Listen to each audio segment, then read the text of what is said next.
Welcome to the Moto podcast, where we bring you stories from veterans and first responders and their experiences. The good, the bad, the stupid, and of course, the funny. I'm your host, Mark Camp. Let's dive right in. Hey, I'm joined by Chris Nguyen. Damn, got it wrong Nguyen? again. Yep. Break.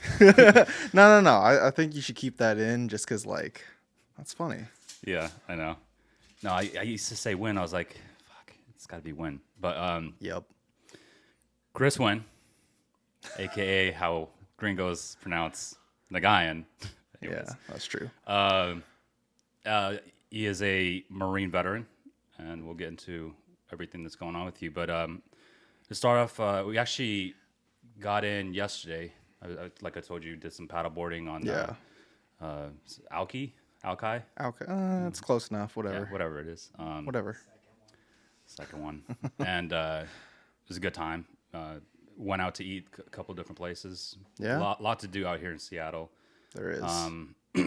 Anyways, yep. So you're not originally from Seattle, though. No, where I'm are you not. from originally?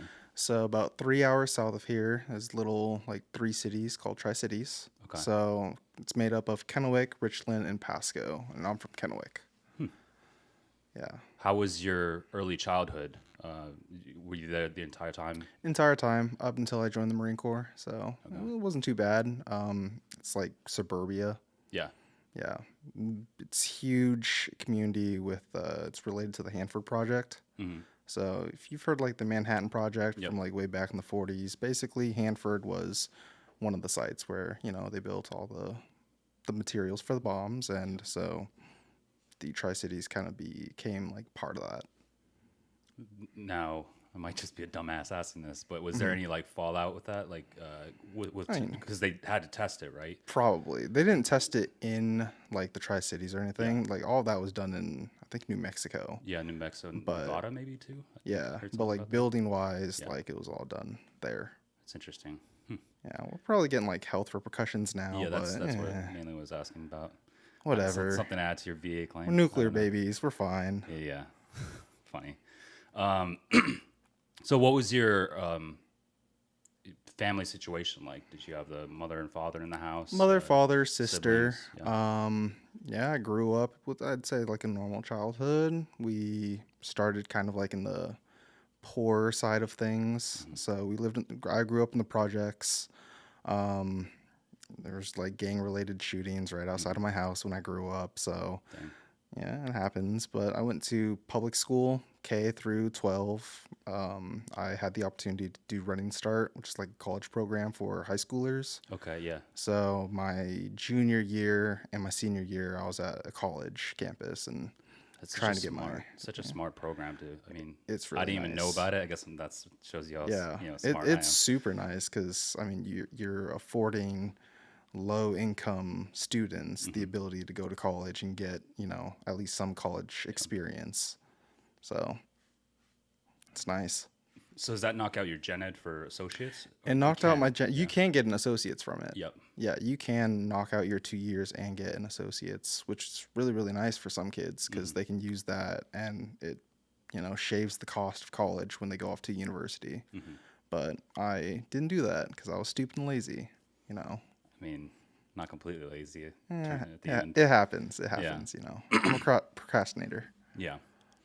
So, what kind of made you look at the Marine Corps? Was that something that was always on your mind, or was it something that was like, okay, let's just test the waters on this? I think looking at it like when I was a kid, I was kind of like interested in being a soldier and I'd go to like the library and I'd go to like the history section and I'd see like knights and Roman legionnaires and all that stuff and I was like super interested in that as a kid. Yeah. And I think growing up and realizing that the soldier evolved and wanting to join the military and be like, oh hey, like I'm a soldier now too. I thought that was cool. So I think it was about high school, like my sophomore year, we had recruiters come to the high school. And that was when I was kind of like, I kind of want to make that decision of like, who I want to join and what I want to be when I grow up. So I talked to a Army recruiter and there was a Marine Corps recruiter there. And the Marine Corps, you know how it is. They don't really talk to anybody. You know, everybody comes up to them and they're like, "Oh, you're either good enough or you're not." Yeah. I talked to the Army dude. He was just such a prick. Mm. And I was like, yeah, maybe I don't want to do the Army. Yeah. And I mean, I didn't join the Marine Corps until 2015. So it was a couple years before I made that decision. Yeah. But yeah, that's how it ended up. You graduated what year? 2013. 2013. So Yeah. 2 years after is when you joined the Yeah. the Marine Did Corps. some college, became an EMT in the meantime. And then at that point, like, I kind of was just like sick of it. You know, I really wanted to join, but I was doing like all these different things that sidetracked me. And eventually I was just like, screw it. I'm going to enlist. Why not? Because then you could be an EMT afterwards, and whatever. Yeah, that was a horrible mistake. Yeah. What was it about being an EMT that you didn't like, or God, what I aspect think of it? I think it was the studying, like the way the program's set up. It was a good program. Don't get me wrong. Like I still got my credentials and everything, but like going through the course and then finding out that if you are just going through that course and you're not associated with a fire department or with a medical department, then it's like you're SOL. You know, you don't have an association to basically hook your credentials onto. So you're a freelancer, and it's like Dang. you don't make money as a freelancer. Yeah. So that's the hard part about it with being EMT is you have to get into that fire department. Or, Yeah.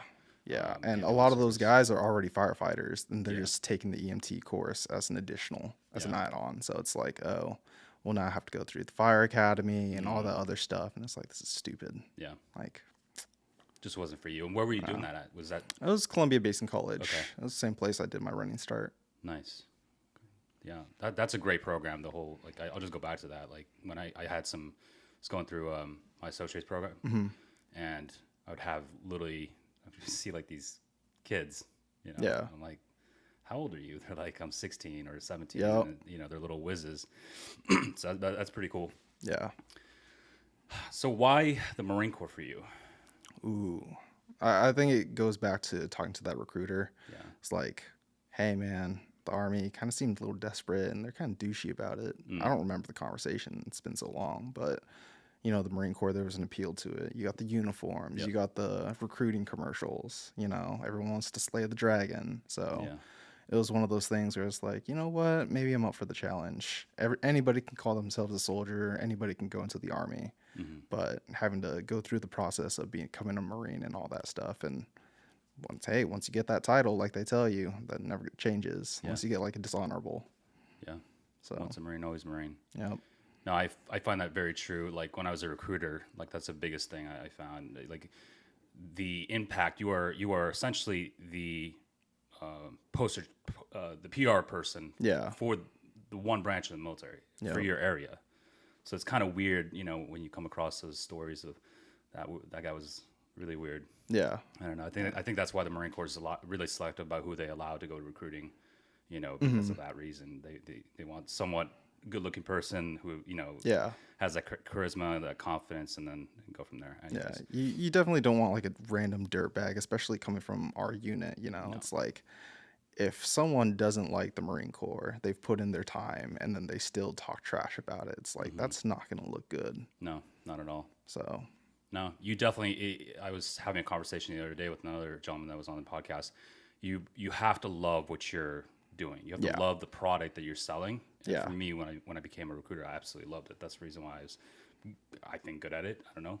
yeah. You can ask all my pulleys and whatever Marines now.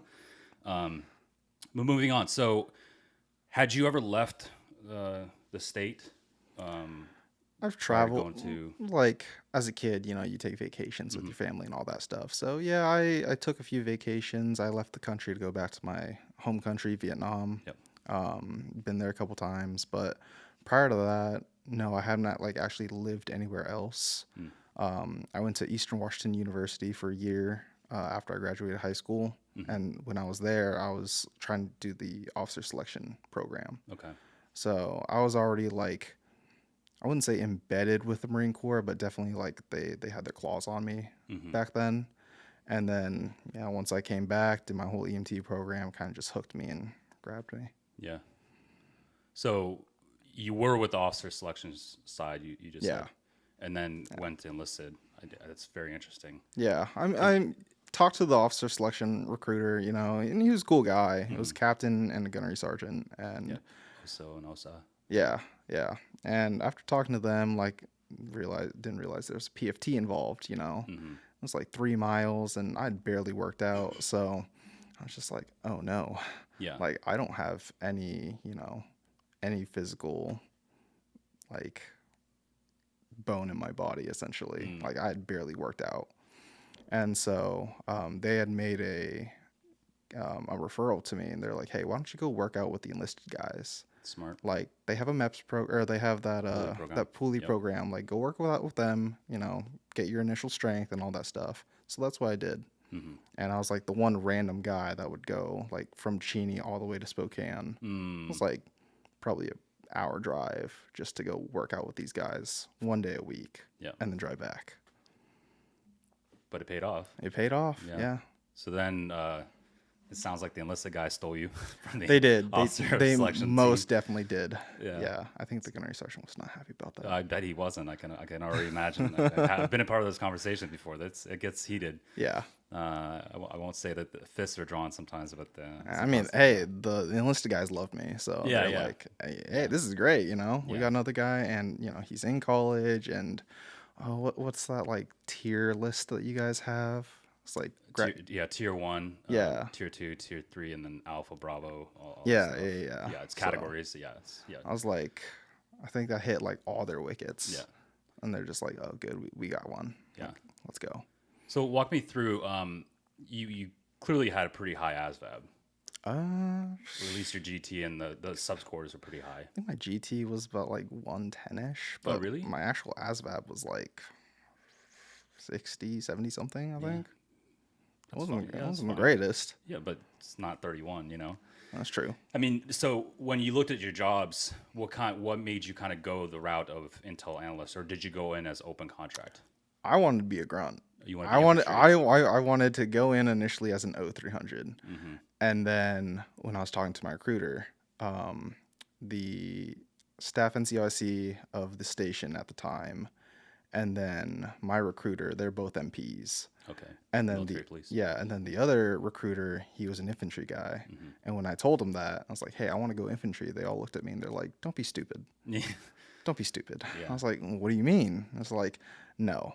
Like, let's take a look at the job board real quick. Let's see what we got open, and you know, we can go from there. And I think the first thing they saw was intelligence specialists for the 0200 field. They're like, you're gonna go do that. I'm like, cool, but what is it? Yeah. Like, nobody knows, and they're all looking at me and they're like, shit, like I don't know what to tell this kid. Like, hey, you're a secret squirrel, you know. It's like some James Bond something. So I'm in the recruiting office, and you know, I'm like, oh wow, like this gonna be so cool. I'm gonna be a spy, or you know, whatever. It's not the case. It's not the case. Nope. Yeah. What is That's it? how I ended up as an O2. That's funny. Yeah. Well, I mean, sometimes I do believe that everything happens for a reason. So Yeah. I think we'll get to your time of service, but based on working with you, I thought you were good at your job and you were very capable at the task of intelligence. So Yeah. they clearly thought that was the right choice.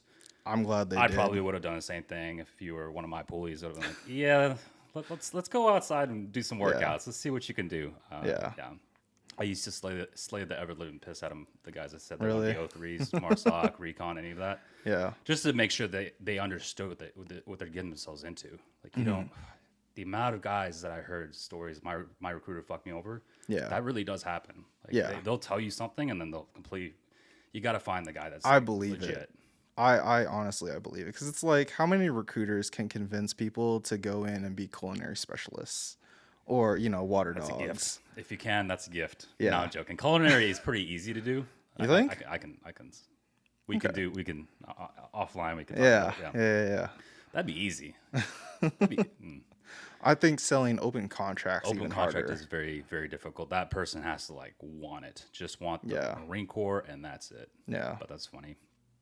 So, you said you enlisted in 2015, Mm-hmm. depped in. How soon before after you depped in, did you ship to boot camp? San Diego, of course, West Coast. So I originally depped in October, I think, of 2014 Okay. was when I Okay. depped in, and I didn't tell my mom or my dad or any of my family then. Yeah, because they wanted me to go get an education. Hmm. That's why I'd put off for so long. I was doing my college stuff and whatever, and yeah, so I depped in secret, signed my papers, and I think I dropped the ball on my family on like Christmas. Dang, Merry Christmas, Yes, motherfuckers. Merry Christmas. Hey guys, I enlisted and I'm leaving in June. Dang. So, How did they take that? my mom disowned me for about 3 weeks. Wow. Yeah, Were you living under a roof at that time? yeah, I Oh, was, and but like completely ignored. Like had to cook my own meals, wash my own clothes. Like that's crazy. completely living on my own while still living with her. That's nuts. Yeah. But I think my sister was able to finally convince my family. He's like, hey, reality's sinking in. Like, Yeah. no matter what, he already signed the papers. He's going. Yeah. So, yeah, June of 2015, I shipped off to boot camp. Did your recruiter know that you had not told your parents? Yep. Shyster. Yep. And they're like, are you sure you want to do this? Like, Yeah. you don't want to tell your family? I'm like, nope. Don't tell them. They're going to kill me and they're going to kill you. Yeah, I'm like, that's the thing. They're gonna come after your ass too. Yeah. That's funny. So you go to boot camp. Yep. Enough. I hear enough. We've all heard way too many boot camp stories. But how was that time for you personally? Like, was there any aspects that were challenging? Were there any aspects that you absolutely loved? Give me Worst time of my life.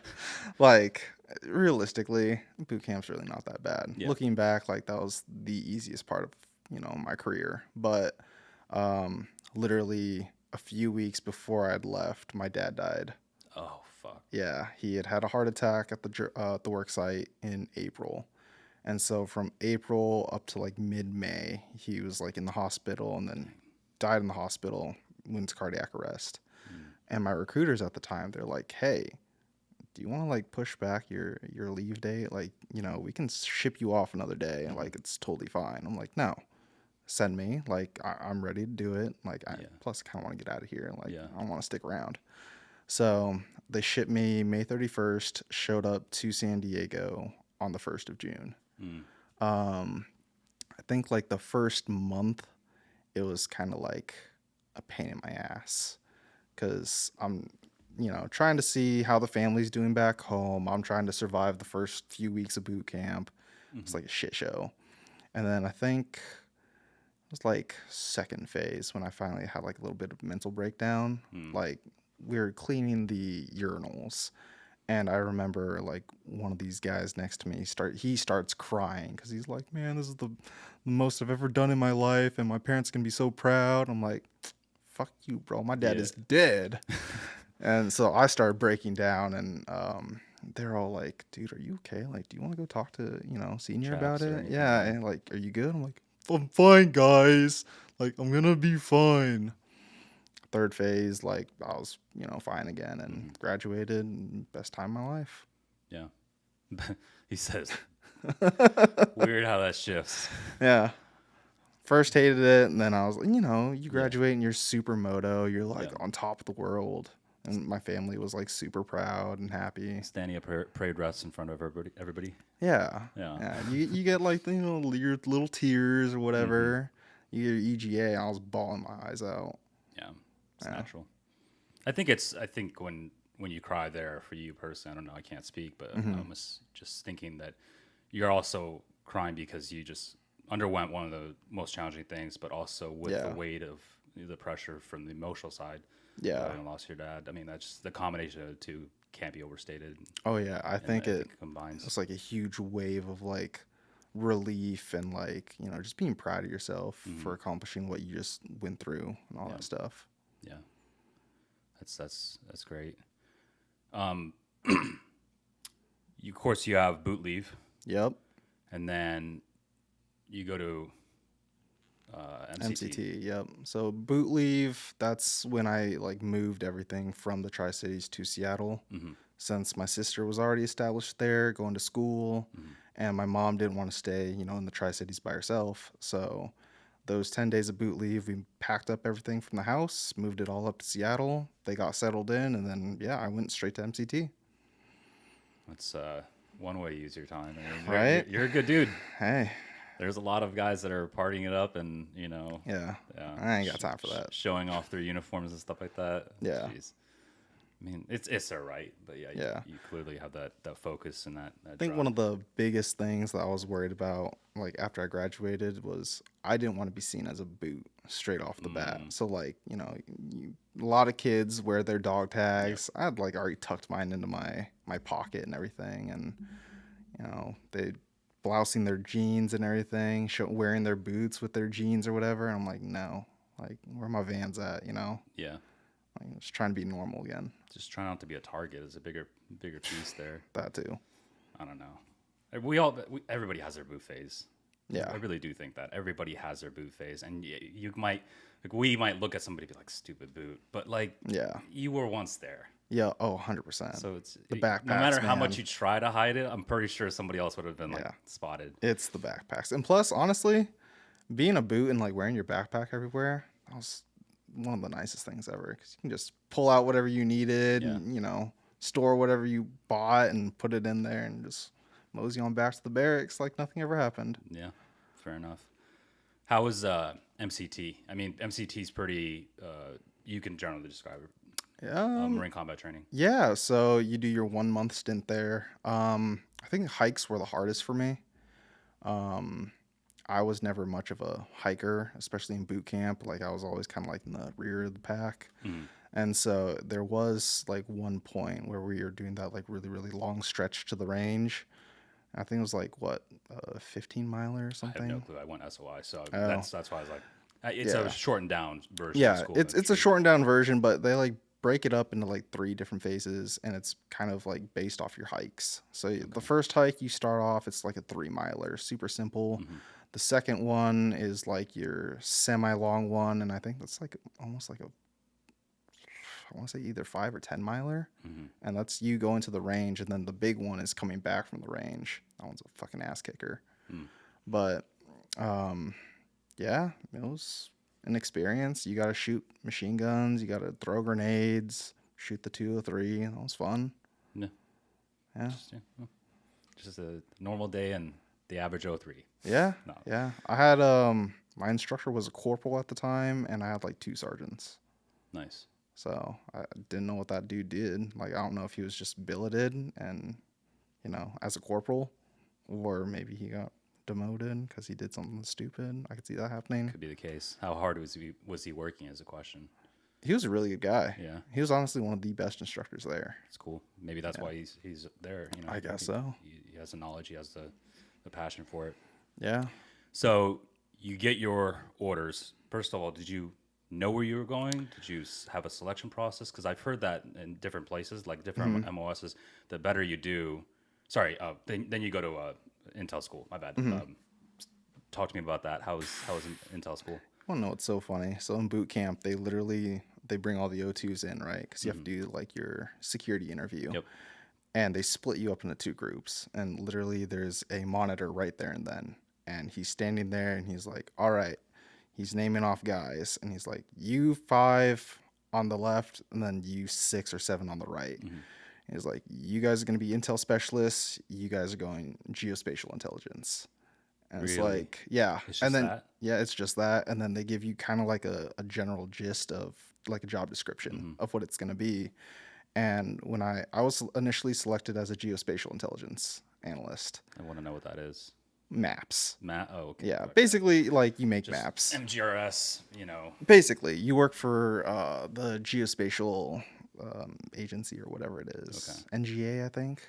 National Geospatial Agency. Something like that. Yeah, military loves their acronyms. Yeah. But I looked at the job description, and initially it was like, you cannot be red, green colorblind. And I am. So I looked at the monitor. I'm like, sir, I'm colorblind. And he looks at me. He's like, shit. And he looks at another Marine. He's like, you, switch with him. And that's it. They didn't even go through your paperwork. Like, They didn't do anything. It was just, you switch. All right, you're an intel specialist. Now you're going to be a geospatial analyst. Then that's it.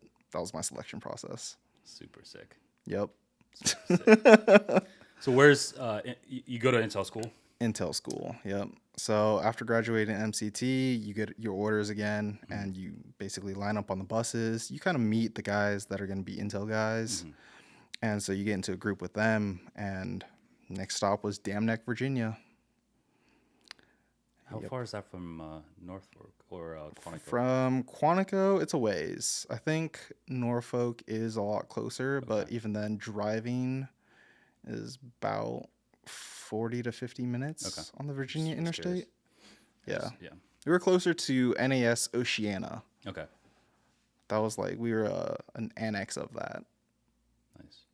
Yeah. But we were there for, I think I was there for like closer to 6 to 8 months, something like that. I'd gotten there in September, and I didn't graduate until like April. Was there a holding I was platoon? I was stuck in holding, yeah. For how long approximately? Because I can't remember how long Intel school is. Honestly, I kind of lost track of I time think there. it's 6 months. It's about 6 Yeah. months, yeah. But So you were on holding for 2 months. That's I think so. I don't remember off the top of my head, but I was in holding for a while. It fucking sucked. yeah. You just clean. Sap your motivation. That's for sure. Oh, 100%. Oh. Any holding platoon, regardless whether it's boot camp, MCT, SOI, Yeah. any schoolhouse, it's like literally the most boring, soulless Yeah. adventure. I don't even call it adventure, just experience, existence. Yeah, 100%. We get to Dam Neck, and immediately they're like, hey, these are the barracks you're going to stay in. And oh, by the way, they're condemned. Yeah. It's like, what? And yeah, showed up, and it looked like a really rundown motel. Yeah, motel with the doors on like the outside and Yeah. the balconies and everything. Yeah, it was so shitty. Yeah. So, what do you essentially generally don't need to go in depth, but what are you learning in Intel school essentially? So Intel school, A lot of briefing. I'm sure there's yeah, briefing that's probably towards the tail end, but yeah. So the gist of intelligence, right? We'll get into that. Is you are there to help the commander make a well thought out and well informed decision for whatever action he's going to make on the battlefield, okay. right? So intelligence is basically the process of gathering and sifting through information and turning it into data, and to use that as intelligence to, tell whoever's in charge what's going on. So when you first get there, they break it up into sections, but essentially they tell you, hey, you are going to school because you are going to change the battlefield. Like, the information that you provide, it needs to be accurate, it needs to be timely, but you are going to change what's going to happen out there. So we kind of get that mindset, and we're like, oh, okay, like that's kind of important. Yeah. But then, like, one of the biggest things is how to read a map. That's like the first class that you have to pass, and a lot of people surprisingly fail. Well, that's what you get. A lot of people lost in land nav. Yeah, That's that's true too. yeah. Yeah, so reading a map, and I think symbology was the second one that people would fail. Interesting. Yeah. Yeah. That makes a lot of sense because you have to put the unit respective whatever machinery, whatever piece of weaponry that's on them. You have to place on the map. Yeah, and they teach you about like different disciplines of intelligence, like human intelligence, open source. I can't remember a couple off the top of my head. I think there's one about like measurements or something. Massent. I can't remember. I remember the acronym, but I can't remember what it stood for. Yeah. But I remember there was a large unit that we had to go through, and so many people failed. It was called collections. Okay. Do I actually remember what collections is anymore? Absolutely not. Yeah. I think it had to do with like gathering intelligence. Yep. But a lot of people failed that. I almost failed it. So survived though. You don't remember? I mean, maybe that's why you failed it because I'm There's- just joking. It's not really in your brain if you know what I'm saying, Yeah. if you can't remember generally what you have to do with that. It's been so long. Yeah. Like if you're fresh out of the schoolhouse, then yeah, a lot of people are like, oh yeah, I remember that. But it's been like 10 years. I don't Is it remember because shit. some of those things are kind of outdated? some of those practices that they teach you? Because that was really true in some of the other occupations that I've talked with. It's not like the information you're given is doctrinal, but we're not using it like that. We have different SOPs, TTPs, all that stuff that Yeah. we apply, IA drills, immediate action. Yeah, there's definitely a lot of data dumping when you go from schoolhouse to the fleet, and I think that's synonymous with like every single Every MOS. yeah. So there was a lot of data dumping and like relearning things once I got to my first unit. But I think some of the stuff that they taught doctrinally was still like it was still good stuff. Still applicable. Yeah. Do I remember it? Absolutely not. Yeah. But I still kind of apply it in like my day-to-day life. Nice. So 6 months, Yep. total 8 with standing by. Yep. And then how do you, going back to we were going to skip over all of Intel just to get to how you discover you're going to be in 29 Palms. So a lot of schools, what I know is that they, based on your grading, it's a tier system. You get to pick whatever. The better you do, the higher your chances are to get the respective duty station that you wish for. Man. How did that go for you? So in Intel school, they tell you that, they want the best down at the squad level. So the clique, otherwise known as the company level intelligence cell. Okay. Like that is where you are performing as your own independent like intelligence specialist. Like you are on the ground with the guys doing the dirty work, and you're getting those intel reports and sending that to higher headquarters so that they can process that information and turn it into something. That is where kind of everybody wants to be, because that is operational intel. Like that is, where the cool shit happens. And so, yeah, it's based off of that tier list, like you were saying. Best person in the class, they get to choose, kind of based off of what units are available and what units need what intel specialists, where you go. And the lower you go, the more operational it is. Whereas the higher you go, it's more like political. So for the best guys, our number one guy was a reservist. Our number one and our number two were reservists. Which they're just going to go back home. Yeah, so they just went back home. Our number 2, 3, 4 guys, or no, 3, 4, and 5 guys, they were given the choice of, I think, 5th Marines and 8th Marines or 6th Marines or something like that. It was an East Coast unit. Okay. But yeah, they had that choice, and then 3-7 was, snuck into the middle there, and they had written unit locations next to each unit. So I think there was 2 openings in 1-5 and 2 openings in 2-6. Okay. And those, Camp Pendleton and then Camp Lejeune. Yep.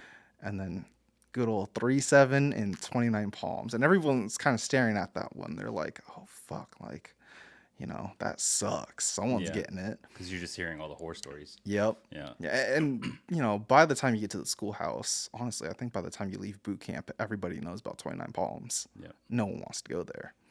And so, the 3 and 4 guy, they choose the West Coast. They go together. The 5 and 6 guy, they choose East Coast. So in class, we're sitting there and everyone's waiting because the next guy is going to 29 Palms, whether he likes it or not. And I'm like, fuck, man, I hope it's not me. Like, I want Miramar, California. I want to be part of the Air Wing. Like, I want to be chilling for the rest of my career. And then all of a sudden, good old Staff Sergeant Lang, my instructor, was like, all right, Lance Corporal Nguyen. I'm like, fuck, I'm going 29 Palms. He's like, you're next. And out of all the infantry slots, like, that's where I was going. So yeah, I got stuck with 29 Palms. Could be worse places. Could be. I think at the end of the day, 29 Palms is like one of the best decisions I ever got stuck with. Yeah. I mean, it was out of your hands too. Yeah.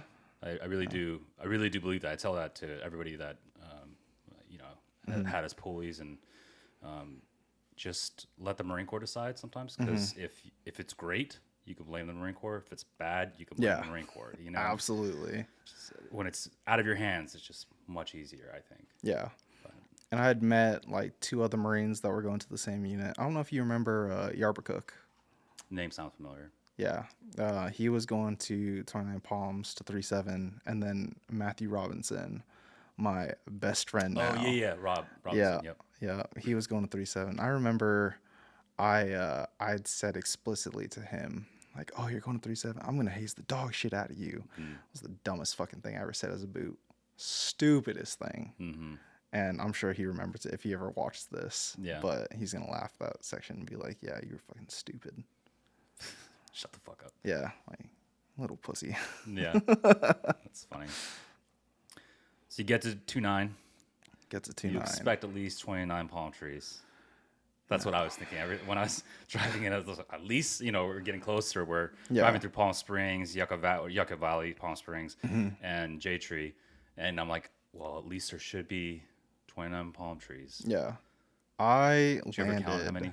No, I didn't. There's not. As soon as I got to Palm Springs, I got to the USO, Mm-hmm.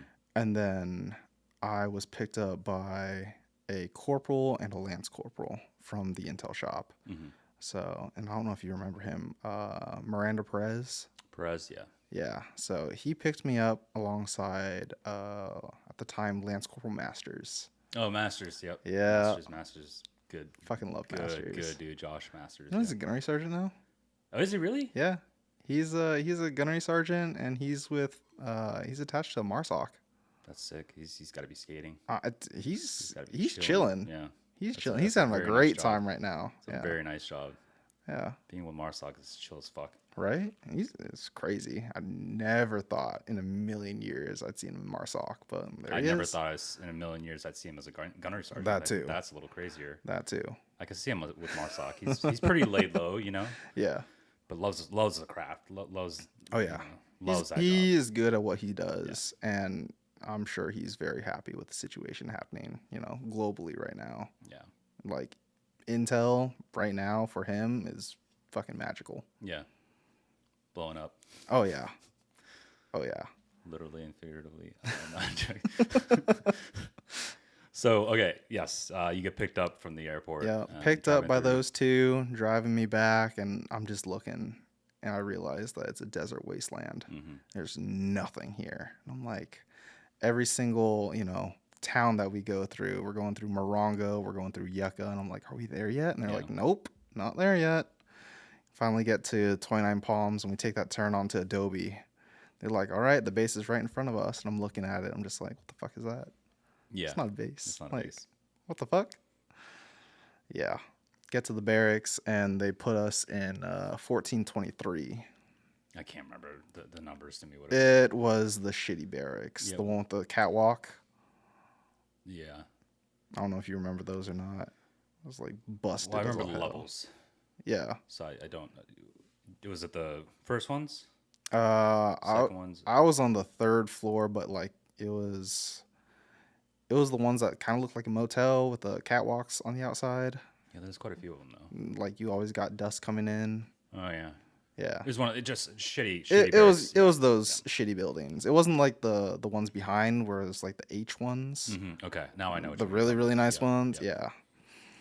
Yeah. Yeah. Nice.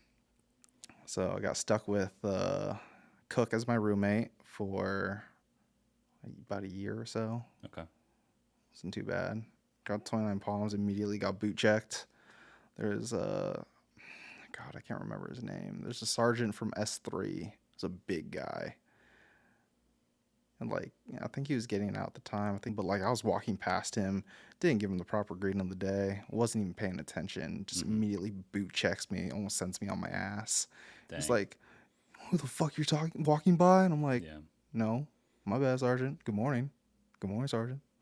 Kept walking. I'm just like, what the fuck did I get myself into? Like, what the fuck is this? Yeah. Yeah. Because you feel like you made it. Yeah. Like, I'm here. I don't know what I was expecting, Yeah. but I wasn't expecting that. Yeah. Just like, all right, and I'm fucking minding my P's and Q's from now on, Didn't realize that was a huge thing with the culture. No. Very big in 3-7 at least. Yeah. Respecting the rank and all that stuff. Yeah. Even when you're not in civilian attire, which is really fucking weird. Like I Yeah. don't even know you. I'm supposed to walk by you and say, "Dude, Yeah. shut the fuck up." I don't know. I definitely felt that with Campos. I don't know if you remember Campos or not. He was the intel sergeant at the time, and he was the intel chief at the time because we didn't have one. That's right. But he was super big on P's and Q's. And like immediately, if you didn't say like their rank, or if like you weren't addressing them at like parade rest, he'd chew your ass out immediately. I was like, damn, bro, like, you know, a lot of us thought it wasn't a big deal, but now it is. Like, what the fuck's going on? But he was a good guy. He definitely showed you the ropes for sure.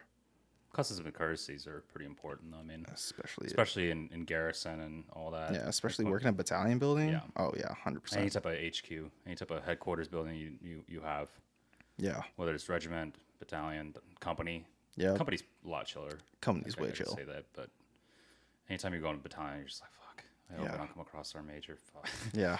Honestly, dude, we were right down the hall from them every single time, and I was like, I don't want to walk into that office ever. Yeah. It's horrible. Fair enough. So,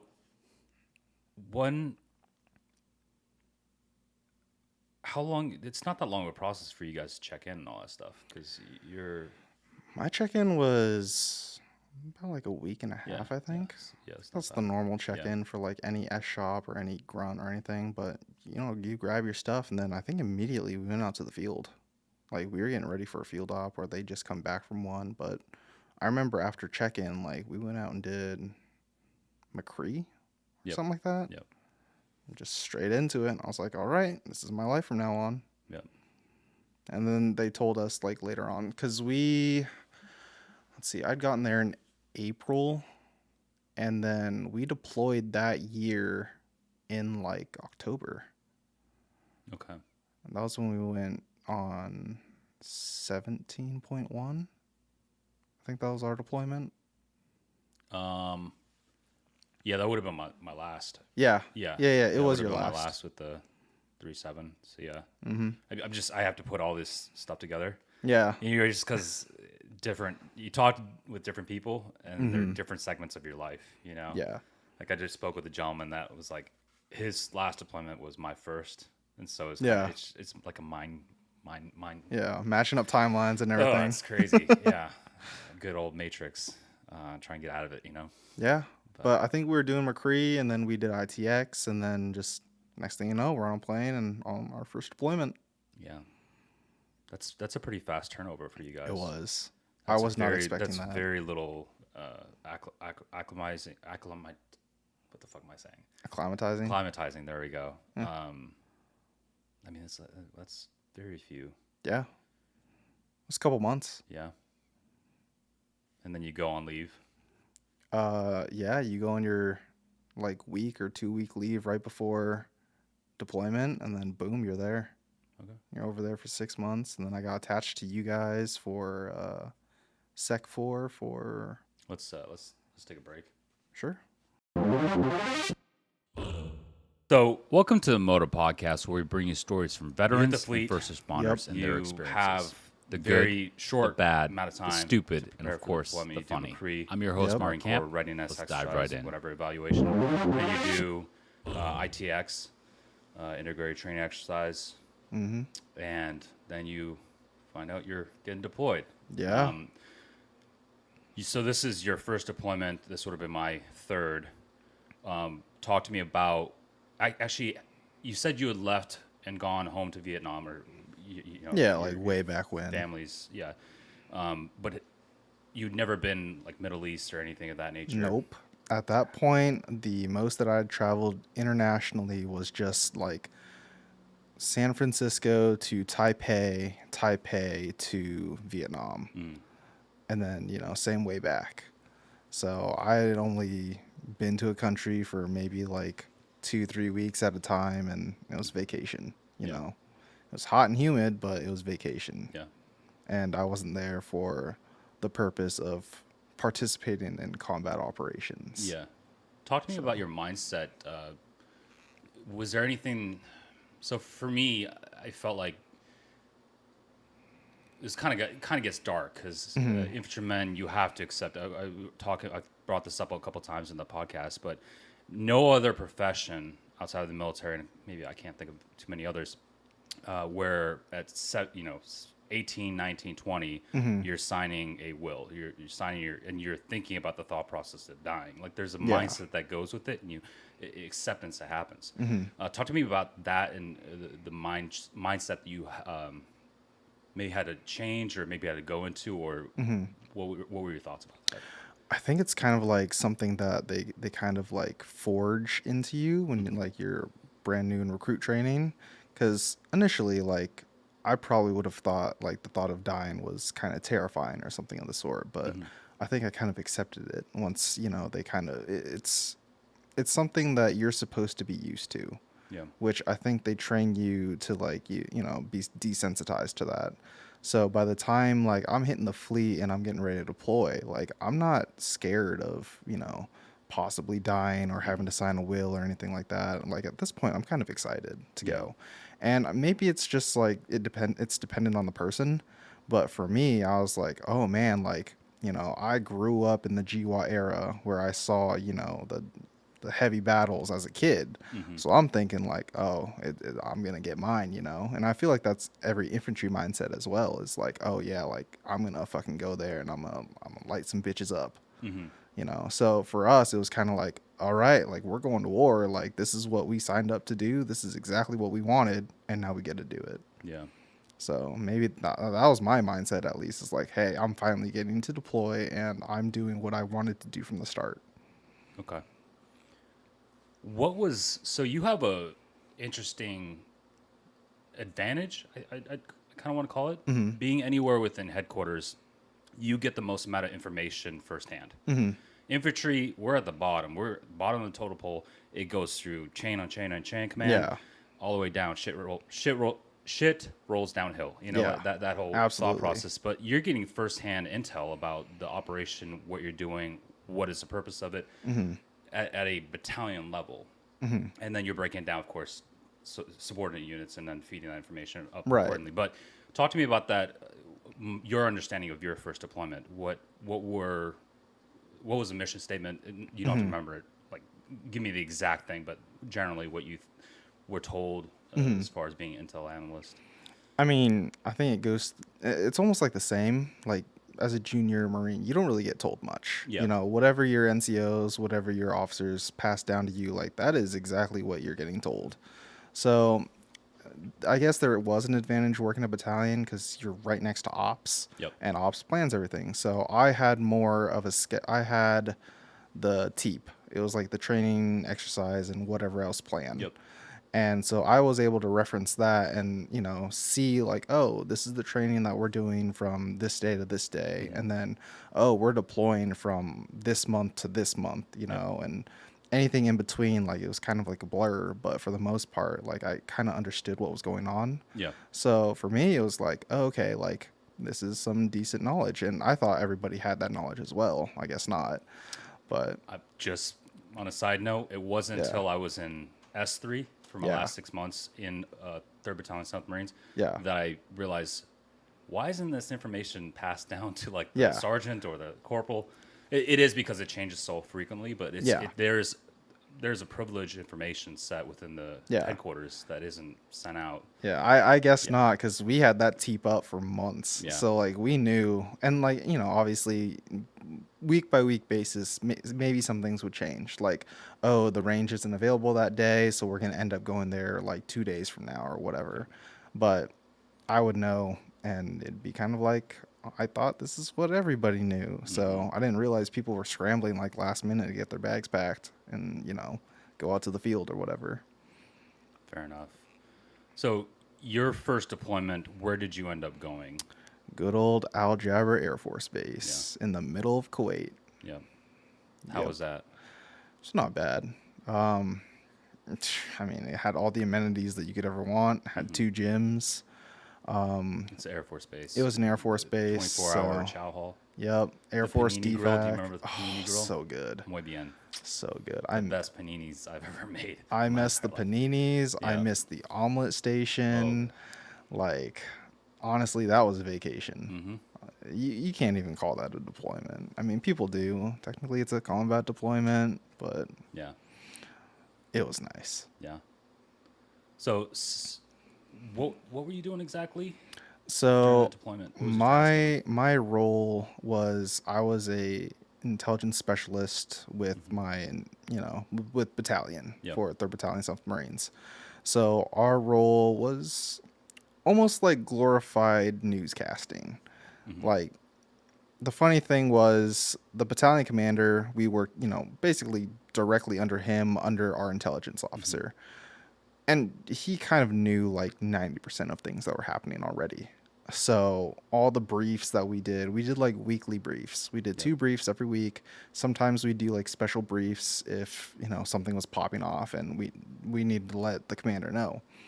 But again, 90% of the time, he already knew what was going on. Yep. Like, it was, what was his name? Lieutenant Colonel Andrew Nelson. AJ Nelson. Yep. Yeah. Very, very smart guy. Amazing. I think one of Like, the one of, best yeah, best individuals that I've had the pleasure yeah. of serving under. 100%. I agree. Yeah. I was just telling a couple of the guys that I work with, Hmm. like, Lieutenant Colonel Nelson, hands down, if he had personally asked me, hey, you should re-enlist and, like, come work for me as, like, an intelligence chief or whatever, I would have. In a heartbeat. In a heartbeat. Yeah. Like that dude, him coupled with Sergeant Major Hampton, Yeah. like those two were powerhouses. Great team. It was a great battalion Yeah. that year. Yeah. Like, yeah, we might have had a little, drug issues, but overlooking that, I oh yeah, it was. I kept my hands clean of that Yeah, shit. I don't know. I stayed clean too, but we had a huge problem apparently. Really? Yeah, I think it was India or Kilo. Where were they at? Uh, India was the trap. They were at Al Jaber Air Force Base. It was coming back from deployment when we Okay. had like a huge drug problem. But and I think Kilo was in Afghanistan at the time. Either they were in Afghanistan or they were in Iraq at Mm. TQ or Al Assad. Takedam al-Assad. Yeah, I don't remember where they were. Yeah. I just remember India was the trap unit. Yeah. What's TRAP stand for again? Uh, Anyways, it's if it for anybody that's listening that doesn't know what trap, we know what it means. Yeah. It's just it's essentially it's like rescuing downed pilots Yep. or rescuing like individuals that need assistance or Yep. like there are crisis response battalion or not battalion company. That's what it was. tactical response, Recovery of aircraft recovery of personnel. aircraft. There we go. Yeah. Anyways, trap missions. Yeah, they gotta fly from Ospreys. It's Yeah. whatever. They're cool. Yeah. So Alex, what about that deployment really kind of stood out to you? Did you spend the entire time at Jabber? I was there the entire time at Jabber. That had to get a little boring. It was. Yeah. It was a little boring. 'Cause you have good food, you have consistent living. You're living in the same place. You can kind of make your own, hang up pictures, whatever. Yeah. So, but then it's just a day to day. I mean, you got the gym, keep you Yeah. occupied. What did you do to keep your sanity? I'm trying to think. My first deployment. No, I lost it, man. You're like, Yeah. I was with Staff Sergeant. God bless that man. I don't know if you ever had the privilege of meeting him. name sounds familiar. If he's you listening to describe this if you describe podcast, him? God bless you, Flower Power. My God. This dude looked like a thumb, like a discount Jeremy Renner. Okay. Sorry, man. If you're listening to this, I'm gonna dog on you for a little bit. We all hated your ass. Dog away, but God, this dude would sleep under his desk for no reason. Like he would not go back to his. And as a staff sergeant, you had like decent living standards at Al Jaber. Al Jaber wasn't bad or anything. no, not at all. Like he wasn't living in Tent City like the rest of us squeebs. But yeah, for some reason he would choose to sleep under his desk instead because he would be like late for meetings and he'd always be getting yelled at by sergeant major or, company guns or company first sergeant, whoever it was at the time. They'd always like chew his ass. And I think like he slept under his desk so that we could wake him up so Wow. that he wouldn't be late. But then again, I became like a personal alarm clock for him. And he'd be like, hey, if I don't wake up, like spray me with a bottle of water. And then he'd get pissed off if I sprayed him with a bottle of water. I'm like, you weren't waking up, dude. What do you want me to do? Yeah. So there's no winning with that guy. Yeah.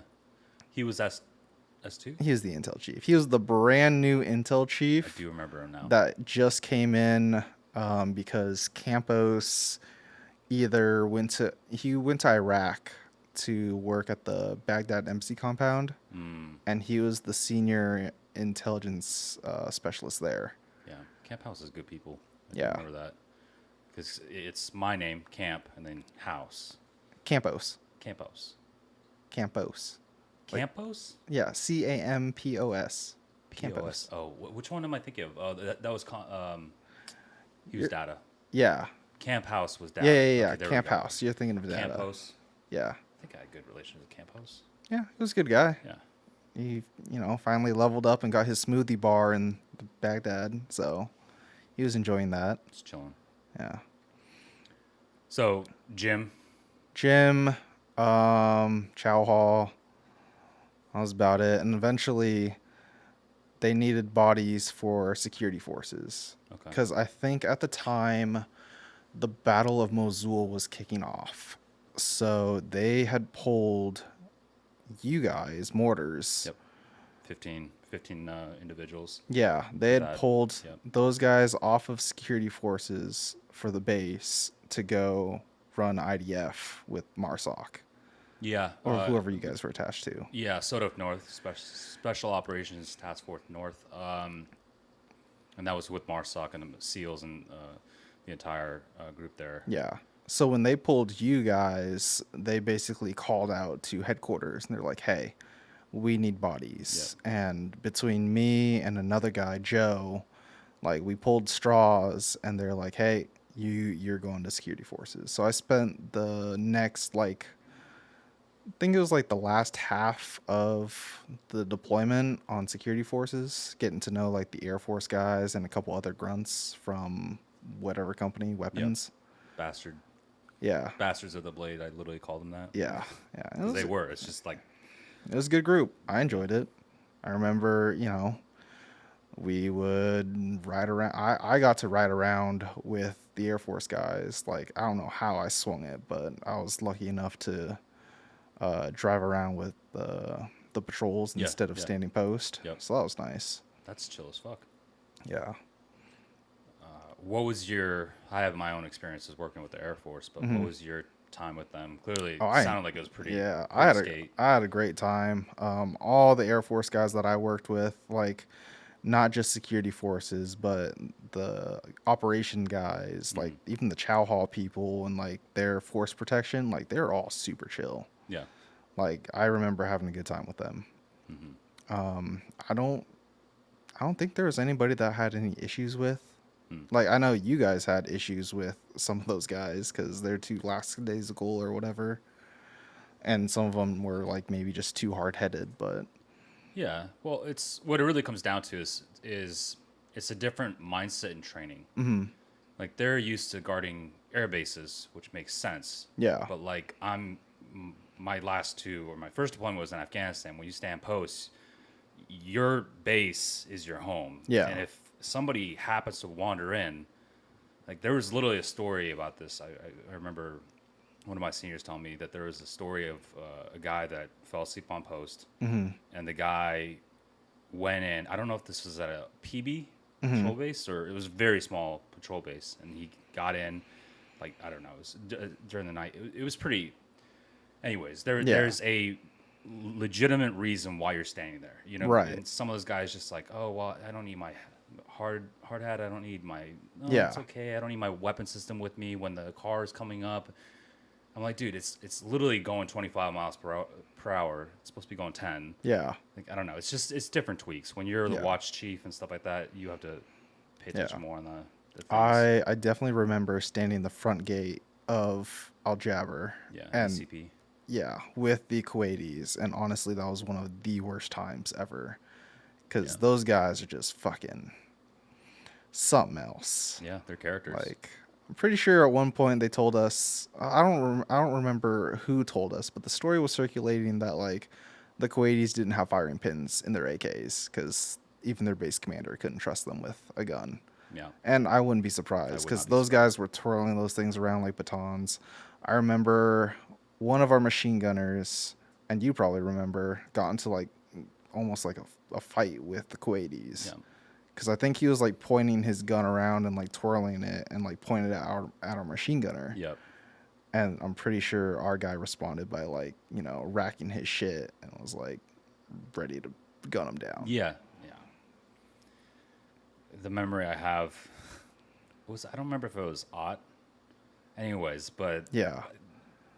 I roll up to replace him, something like that, and I just he gets out of the vehicle, I get out of the vehicle, and this guy looks at me. It was a Kuwaiti Sec 4 dude, whatever their variation of, and he's like, "Ooh, very nice." Points to the guy that just got out. Yeah. He's like eyeballing the rest of the time. He's like, Oh, it yeah. was weird. Yeah. I was like, okay, I'm gonna stay the fuck away from the ECP. This is not. Yeah. Still patrolled through there. Of course, I had to, as watch chief, but Yeah. did not like it whatsoever. I hated it. Yeah. Nope. I'm good on patrols, or I really like working like the front gate to our living space area. I think like a lot of people liked me there too, because I was like probably the nicest guy there, because everyone else is kind of a dick. What is it? It was like our living space. Like, how you went into the main gate of the base, the entire base, Yeah. and then like you went into the secondary gate to our specific like U.S. personnel area. Okay. Yes. No, Yeah, so working that gate, like everybody loved me there. Yeah. I like working it too, because I got to see people's faces and I got to like memorize who was who. So. Make conversation, pass the time. Oh yeah, it went by quick. Like I remember the first probably like week or two of like 12 hours just really fucking sucking. 'Cause you're standing there with like, your gear and it's hot as fuck. Yeah. But then after a while, like you get used to it. And then after a while, like I kept volunteering for, I think it was Echo 1. And nobody wanted that post anyway because it fucking sucked. And I was just like, oh, I'll take it. Like, just give it to me. So. Yeah. I think some of the hardest deployments are the ones where you have to keep your sanity. Yeah. Like we were talking to a gentleman a couple of days ago who like constantly working, and that's difficult 100%. There's you're draining your batteries for sure. Yeah. But there's the alternative, which is even worse. As Marines, we're training to fight, we're training to make a difference, whatever it is. Yeah. To kill. And then you get to a deployment like you had. That's just nothing. Nothing. Yeah. But that's a part of your story. Yeah. It's like, what is I made a shirt before I went on that deployment for everybody that was in Sec 4. Yeah. And then I made a shirt that said, we came for combat, we stood post. I think I remember seeing that around somewhere. I was going to make an entire lot of them, but yeah. And then we got tagged for that mission up in Mosul. Yeah. Thank God for that mission, although that had its own things. Yeah. Anyways, you getting close to. So you spent the 6 months, 7 months? 6 months. 6 months. Yeah. And yeah, I was on Advon for that one, so I was like, that mine was 7 months. So it varies. You spent the 6 months in Kuwait. Mm-hmm. How was the transition like coming back? It's weird. I was used to like, having my rifle and then not having it. Like definitely like probably like the first week or so you have like that mini heart attack of like, oh shit, where's my gear? I can totally relate. Yeah. It's scary, dude. Yeah. Like your heart literally drops. Yeah. Because, you hear stories of like guys leaving it in their porta potty, or, guys leaving it in the truck, or guys just like completely forgetting it in the chow hall. And it's happened before. I totally get it. Yeah. But like coming back and then just like sleeping and then waking up and being like, fuck, where's my rifle? Yeah. Like, where did I put it? And it's like, oh, wait, I'm not there anymore. It's like one of those heart attack moments. Yeah. But I think it was pretty normal coming back. I definitely missed the food and the pay. It was tax-free. Tax-free, and the food was so much better, too. So much better than, like, Air Force just gets it hooked up. Yeah, compared to Phelps Chow Hall. It's variety and it's very true. Quality of food.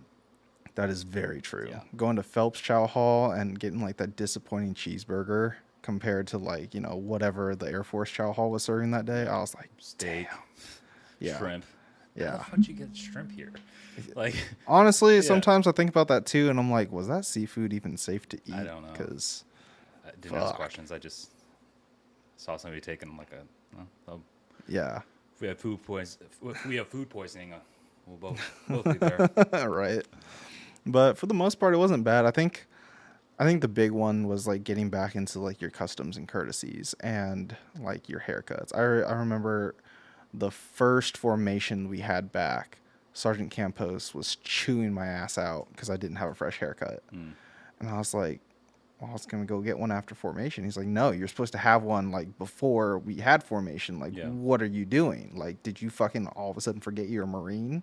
Yeah. I was like, oh shit, like, okay, we're fucking doing this now, you know? But that's kind of hard when your workup was the amount of time you spent during the workup Yeah. is now less than the amount of time you spent in the Yeah. deployment. Yeah. So logically, you know what I'm saying? It's kind Yeah. of weird to think about it like that, but Yeah. it's true. So we went from like being somewhat chill about haircuts and everything to being like up the ass about, haircuts and customs and courtesies and all that stuff. I was like, shit, this sucks. Yeah. But I mean, we got back to it. Coming back, I already looked at that TEEP, like I was telling you before, like the training program or plan that we had. And for the most part, I could see that one, we were doing a workup again, and then two, we were going to deploy again. So I was like, okay, so this is just going to be like training all over again. Like, cool, got it, And coming back, you have that kind of mentality of like, oh, hey, you're kind of a senior Marine now. Like, you don't have a whole lot of, you have more experience than the new guys, and probably like 50% of the Marine Corps that has never gone anywhere before, especially for like newer Marines. So you kind of have like this like weird little chip on your shoulder, like, oh, hey, I've kind of done something already, But coming back and just getting right into the training, like I definitely felt like I was doing better, and kind of like being almost like a not like a senior intelligence specialist, but kind of like one that has, extra books in my pocket that I could pull out at any time and be like, hey, this is something I can reference because I've done this. So it's not bad. Yeah. So 17.1. I think so, yeah. Yep. That would have been my last deployment, and I left in. But actually, for that 6-month period when I was in S3, that's when we got to actually know each other a little bit more. Yeah. Because I'd run into you due to being in SOTF North, or the briefings for that, but also in Sec 4 for Kuwait and Al Jaber. I'd run into you frequently for those, and you give intel briefings on that. But I think where I got to know you the most was during that Up in 6 battalion. months of being at operations in S3 there. Yeah. So you're getting deployed. Where'd you guys end up going? How was that second workup for you? Back to Al Jaber. Really? Yeah, that's where I ended up. I had like one little sprinkle flight to like deliver some goods to like Afghan. And that was like maybe 10 minutes on the airfield there. Yeah, that was my little joy ride. But yeah, I was back at Al Jaber again. The workup itself, it wasn't too bad. We were transitioning out our like the senior guys, the ones that had hit sergeant or the ones that were getting out of the Marine Corps, they like hit their time period. So a lot of the trainings for us younger guys, we were kind of like taking on their billets. Okay. And so, the whole billet and rank thing, like even though we were still like lance corporals, barely even corporals, Yep. we were taking on their billets as like sergeants and stuff. And we were teaching the new guys coming in like, hey, this is what the intelligence preparation of battle space is. This is how we do things. This is how we do the weather, and training those guys to basically get up to our level. It was pretty difficult. Yeah. Maybe it was just like the different generation coming in. I don't know what it was, but I felt like a lot of our junior Marines, like we had to ego check them real fast. Because like there was definitely a couple of Marines that came in with a chip on their shoulder, expecting thinking they were hot shit. Yeah. And it's like, whoa, like who are you? Who do you think you are, and where are you coming from? Yeah. Like what the hell? Like the same thing about how I got boot checked, when I came to the fleet, like they didn't get boot checked. And so I remember there's this Lance Corporal, and he definitely had an attitude problem. and we were standing post one day, and he was late. He didn't show up or something. He overslept, and it was like 11, 12 o'clock at night. And, I'm getting off to go to bed because I got work the next day Yep. and whatever. But I was fed up with it because at that point he had an attitude problem. And, he was getting on post with that attitude problem. And I was Is tired this of at it. El Jabber? Just want to No, this confirm. was this is back in the bricks. Okay. Yeah, Yeah. So this is during the workout. this is during the workup, Okay. and I'm just Okay. like, who the fuck do you think you Yeah. are? Like, everyone is, pulling post. Yeah. I'm standing here and I'm not complaining about it. So what who do you think you are to come in here with an attitude problem and then You're show talking up about late duty. and yeah. Yeah. Post is different than duty. It was Standing duty is 24 hours. we were standing it was a post for our terrain model because we didn't want the grunts we had used the entire volleyball court to build Oh, up like okay. this terrain Okay. model. And Sorry. yeah, Sorry. so we were like, hey, just 2 hours, watch the fucking terrain model, go to bed. That's it. That's all you had to do. But he was coming in with an attitude problem. I'm like, who the fuck do you think you are, bro? Yeah. Like, what the fuck? What is your issue? So I gave him an ass chewing and everything. And that was like the first time I actually had to verbally counsel someone about their attitude and kind of like, talk to them about their P's and Q's. Because what the fuck? If I'm getting like my ass chewed out the first week I'm here and it's been like 4 months since you've been here, like, why is your attitude like this? Like, Yeah. who do you think you are? We have quite a few different ways of viewing. Two different ways of viewing this situation. I just want Yeah. you to know the grunts would have handled it quite different. You guys Yeah. probably would have, beat Yeah. dog shit out of him or I hazed the can't fuck. confirm or deny that, but the point is, As much as we would like to do that, like, you know how headquarters is. I We understand. don't do It's that. difficult. You guys Yeah. are so quick to, like you said, counsel, Yeah. and we just. I've always been of the mind that, like, dude, let's just not bring it to paperwork because paperwork affects your Yeah. career. Oh, You getting a 100%. slap on the, whatever. Yeah. I don't know. Yeah. I didn't do the paperwork. I just yelled at him. Yeah, I was frustrated. Yeah. Honestly, I was just really tired that night, and I was like, bro, I want to go to fuck to bed. Like, Yeah. I'm gonna yell at you for like 5 minutes, and then I'm going to bed. Like, fuck off. So for you, like, what would you say your leadership style is? And Super laid back. I definitely know. Yeah, I think Yeah. everybody that's listening to you talk, could definitely feel that. How is your senior leadership when you're as a peer, like boot, Mm-hmm. and then going to where you are the senior leader? How did that compare? Or did you Ooh, take that's a anything good from question. those? Obviously, like growing up, you have different like leaders in Mm-hmm. your life, and you kind of like leech off of their styles of how they teach, how they lead. Yep. And I think I took all the good bits of like every single person that I ran into, but then like I completely ditched the bad bits. Yeah. So like I remember getting my ass chewed every single day, at least once a week from Campos. He'd pull all of us into the office. He'd be yelling at the corporals, and then he'd be yelling at the junior Marines because weren't doing what we were supposed to be doing, or Mm-hmm. we were doing something that he caught, but the corporals didn't catch. Yeah. So he was definitely a bulldog. And then like the corporals that turned into the sergeants at the time, they were still bulldogs. Yeah. They were still yelling at us and trying to push our shit in. By the time I became a corporal and a sergeant, I was like, I don't need to yell.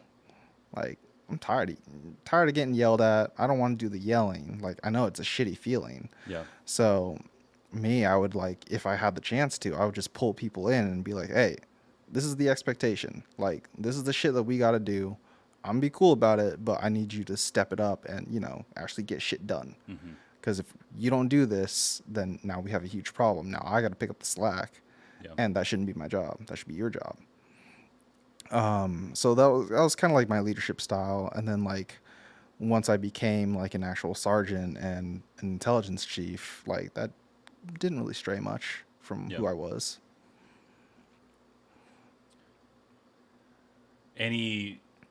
Anything crazy memorable to you about that second workup comparisons to the first? I went down as a heat cas On the second or the first? on it was the second workup. Yeah. Yeah, How bad we what was the temp? 108. 108. Yeah, 108's actually. Ooh, that's pretty. I was Ooh, cooking. yeah. Yeah, Yeah. so So it you got the was silver bullet experience. yeah, it was so stupid. I remember it. It was July. We were the op 4 for 27's McCree Okay. because we had just came back from our deployment that like May, and then like our first field op was there McCree. Yep. So I was like, all right, cool, whatever. Like, I kind of got voluntold, but I was with weapons, and they're like, hey, you're just gonna go out there. You're probably gonna be in like, your fucking silkies or whatever. You're green on green. You're gonna fool around for a little bit. It's just gonna be, camping. I'm like, all right, it's no big deal. Like, I can do that. That's fine. It's not too bad of an experience. Tell me why some fuckhead lieutenant was like, hey, we're going to act like they're the conventional Chinese and we're going to act like conventional Marines. We are going to, we're going to do everything but in woodlands. I'm like, what? Excuse me? So we're setting up machine gun nests. We're, setting up posts on top of like hilltops Yeah. in green camis in our woodlands in the middle of the desert in the middle of like 110, 120 degrees because it's July. It's hot. Mm-hmm. Especially in 21 Palms. Yeah. Yeah. And I'm just like, what the fuck is going on? This is not what I packed for. This is not what I was expecting. Yep. Like, what the hell? I didn't have a weapon. They gave me 2 RPGs. So you had a weapon. Yeah. Oh, Just not. not what I was one. expecting. Yeah. Bitch was heavy as hell. And like, I'm expecting to run out there like, be like little Viet Cong, little Nguyen running out there with RPGs shooting at LAVs. No. I was setting up machine gun nests and I was like, we were doing stand twos at like 4 or 5 a.m. Well, I'm Jeez. supposed to be like sleeping. Like, what? What is this? This is not what I signed up for. Yeah. For anybody that doesn't know, walk yeah. them through what a stand two is. Stand two is basically you gotta wake up, but it is a time period between like nighttime and sunrise or sunset. And basically like it's the hours where you're most vulnerable to being attacked because you can't see shit. And so, 4 or 5 a.m. is sunrise. So you're waking up at like 4 o'clock on the dot, and then everybody's awake, eyes peeled, waiting for shit to happen. Yep. And it sucks because you're still groggy eyed, especially if you'd just gotten off post or like Firewatch. Yep. And, you'd gotten maybe an hour of sleep before you have to go do this bullshit. And so you're like crusty eyes, you're tired, you're probably falling asleep, realistically. And you're just sitting there waiting. Yeah. Until sunrise finally hits and it's bright as hell. And now you're just cranky because it's getting hot, it's bright, and you're super tired. Mm-hmm. So, yeah, that was the day that I went down as a heat cas. We were like breaking everything down to move to the next location. Our water source had been contaminated with JP8. Nice. Yeah. So Sick. Thanks, guys. yeah. So the guys that some guys had already heat cas, but some guys went down with poisoning from the JP8. So they had to get rushed out of there via Humvee. And then by the time we were breaking down, I was getting like super lightheaded, super dizzy. The platoon sergeant at the time saw me like struggling. He was like, "Hey, dude, are you good? Like, just go sit on your pack." And it just got to the point where like I was about to pass out, and he's like, "Hey, go talk to Doc, dude. Like, we'll move your shit. Go talk to Doc." Yeah. And good old Doc Malott, love him. I was like, "Hey, dude, I'm not feeling well. Like, I'm on the verge of passing out, and I don't feel good." And he's like, "All right, dude, you want the silver bullet? Like, you want to drop trow?" And I'm like, honestly, at this point, yeah, check my core temp. Something doesn't feel right. Like, Yeah. I'm not feeling good. And yeah, sure enough, lubes it up, goes right in. Barely felt it because I was just not feeling good. Yeah. Pulls it out. It's 108, and he's looking at it, and he's like, "Oh fuck," and he looks at me. He's like, fucking eye. "Oh fuck." So they like throw me onto the ground, and they're like, my butt cheeks are still hanging out, by the way, but they they throw me onto the ground in like the shade where the rocks were, and those rocks are still scorching hot, and they start piling ice on me. They're like, "Hey, we need a medevac out of here. Like Dang. he's cooking." Yeah. And you know, at the time, I don't know what the fuck's going on. They're just throwing ice on me, and I'm just like, "What the fuck? Like, what is going on?" He starts sticking an IV in me, and I still have a photo, but like, they basically like spiderwebbed my vein Nice. because they fucked it up hard. Good job, guys. Yeah, but they put an IV in me, and then they're just packing ice, my crotch, my armpits, like everything to cool me down. And they probably stuck me with the silver bullet like 3 or 4 more times. But I had to get medevaced out of there with a helicopter. Damn. That was my first helicopter experience with, you know, thermometers in my ass. So that was fun. Got back to main side and got checked in and everything. As soon as I got checked in, like maybe 30 minutes later, after while I was resting, the dude that got food poisoning or poisoning from JP8, he pulled up. So we were in the same ward together. That's sick. Yeah, I got discharged like maybe an hour and a half after. They kept sticking thermometers up my ass to check my core temp, but yeah, they finally got me down. They're like, "All right, your command's coming to pick you up, and you're just gonna go home." I'm like, "Okay, cool." So like an hour after I got discharged, I walk into my room, and my new roommate is right there. I'm in a hospital gown. My hair is all fucked up. I come back from the field. He's looking at me. He's like, "Hey, I'm your new roommate." And I'm just like, "Don't fucking talk to me right now." Don't touch me. Yeah. Have a good time. I'm going to bed. I'm going to order a pizza in like 4 hours, and we can, you know, make introductions then. So you're, yeah, like we going back to your second deployment back at Yeah. Al Jabber. Yep. How's that thought process for you? Because you're just like, fuck. I hated Same it. shit. Like, Yeah. So when we went back to Al Jabber, I think at the time we had just gotten Lieutenant Brooks as our S2 Alpha. And for you guys that don't know, an S2 Alpha, the S2 is the shop that I worked in. That's the intelligence shop.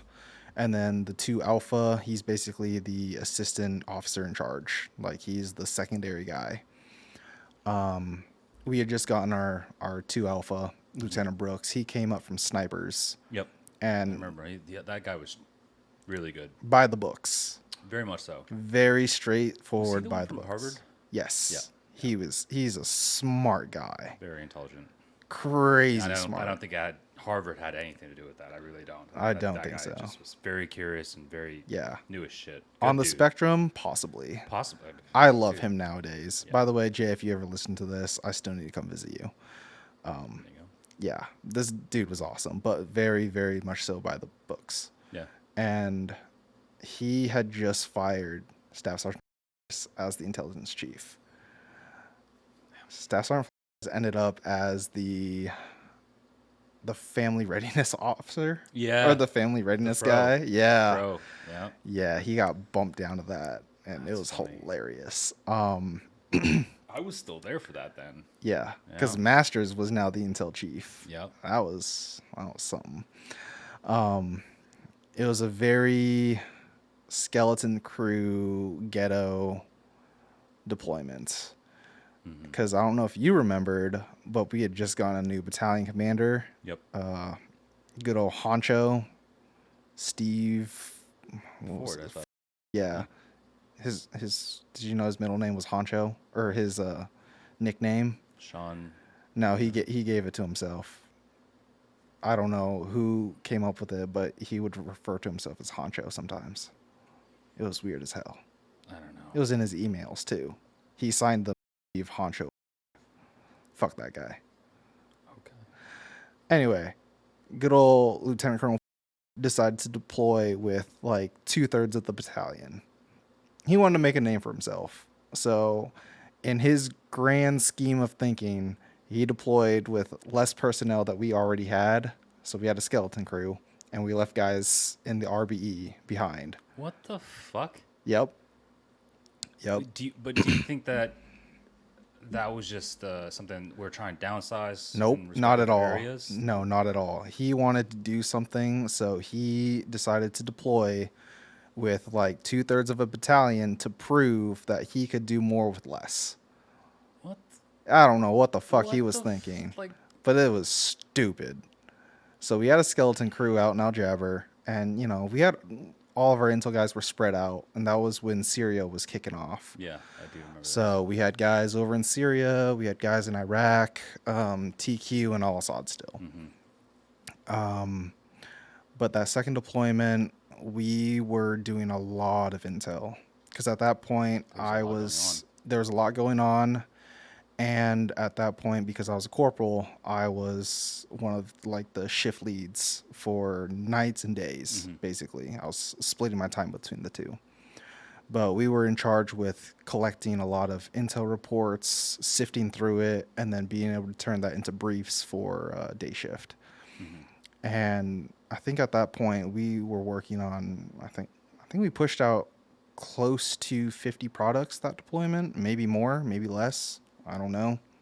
For all the, I'm thinking about the machine dumbers out there. What are products? Yeah. So think of them as like PowerPoint presentations. Yeah. Like that is the easiest way to do it. They are done on PowerPoint, but these are like carefully selected, sifted through intel products that we were like, hey, this is relevant that the battalion commander should know about this, or leadership needs to know about this.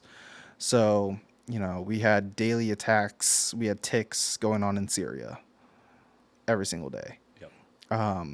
We had the Taliban starting to do some stuff in Afghanistan, and it was summertime, so we were expecting a summertime attack 2.0, like things were getting spicy again. And at that point, we were really worried about Shia militia groups in Iraq because Iran was starting to get a little spicy too. So all of this, we were just turning out intelligence products like left and right. And the politics were changing in the Middle East as well. I think Israel and Turkey were holding like elections for their prime ministers. And so that was something that was like, oh shit, like maybe this is going to influence like how we're going to do combat operations for the next few months. So we were focusing on a lot of topics and pushing a lot of stuff out there. So you said 50 projects, right? About so, yeah. What's the average load that you would normally have on the first deployment? Talk to me a little bit of comparison where you're like, okay, I'm doing a lot more here. I think our first deployment, maybe we would do like one brief a week, like one major brief a week. And then like if there were any special projects, like maybe we'd push them out like here and there. But if I remember right, during our first deployment, the only really big thing that was happening was ISIS was huge. And at the time we were covering like their movements. So they had pushed, again, if I remember right, they had gotten down to Fallujah, and by the time we had gotten there, they had just gotten pushed back. And so ISIS was moving up essentially and out of the Euphrates River or the Tigris River, one of the two. I can't remember my geography. But they were concentrating in Mosul, and Mosul was popping off. That's why they sent you guys. So yeah, we were only focused on that, and even then it was only like one product a week. And then Key West, obviously, with the whole ISIS attacking the Kiara airfield there. Okay, Yeah. Key West in Florida, so that's my mind. Q West. Key West. My bad. But then our second deployment, because everything was going off, like I think we were pushing about like 2-3 products every single week. And it was constantly changing. We would do, I remember doing route surveillance for a route from Al Jabber if we had to move the entire GCE and like uproot it to Iraq. Ground command element. Sorry. Yeah, no, you're all good. Memory. But yeah, if we had to uproot the entire ground command element, then I made a path, shortest route to get there, quickest amount of time, and like least amount of obstacles or like danger zones that we had to go through, like cities and tunnels and all that stuff. And I think it'd be like 18 hours of driving. It's doable. Yeah. But like that was the type of stuff we were cranking out every single week. So there's a huge uptick in products, but at the same time, like I think with the skeleton crew that we had, just felt way bigger and a lot more I think taken out. I think we were able to do it too. You're about Like to what? You're able we to. we were able to complete like all those projects. So it was Yeah. mostly satisfying. But then when we lost like one of our guys to security forces, because again, people were rotating and everything, it was like an even bigger impact on us because now we're doing more with less. Yeah. And I think it got to one point where the commandant had made it out to Al Jaber, and God bless this guy, some grunt from India, some like little lance corporal, stood up and asked the commandant, "Hey, so why do we only deploy with like 2/3 of our battalion or like half of our battalion? Like, Dang. why are they still? Why is our RBE still, back there?" So stacked. Yeah. And the commandant was dumbfounded. He's like, "Excuse me, what? What? What do you mean? Like, why is the battalion what?" Yeah. So I'm pretty sure that evening, Lieutenant Colonel guy's ass reamed. Yeah. Speculation. We Uh, can't confirm that. I can't confirm, but But I you're. do know that RBE was on like the next flight out. Oh, really? Yes, RBE came like a week and a half, not even a week and a half, like a week later. That's fucking. It was How it was how much into the hilarious. deployment were you guys when this happened? We were already halfway. And they brought him. We were already halfway. They brought them out, and they still got their deployment ribbons. Maybe it's a good thing I never worked too much with. Yeah.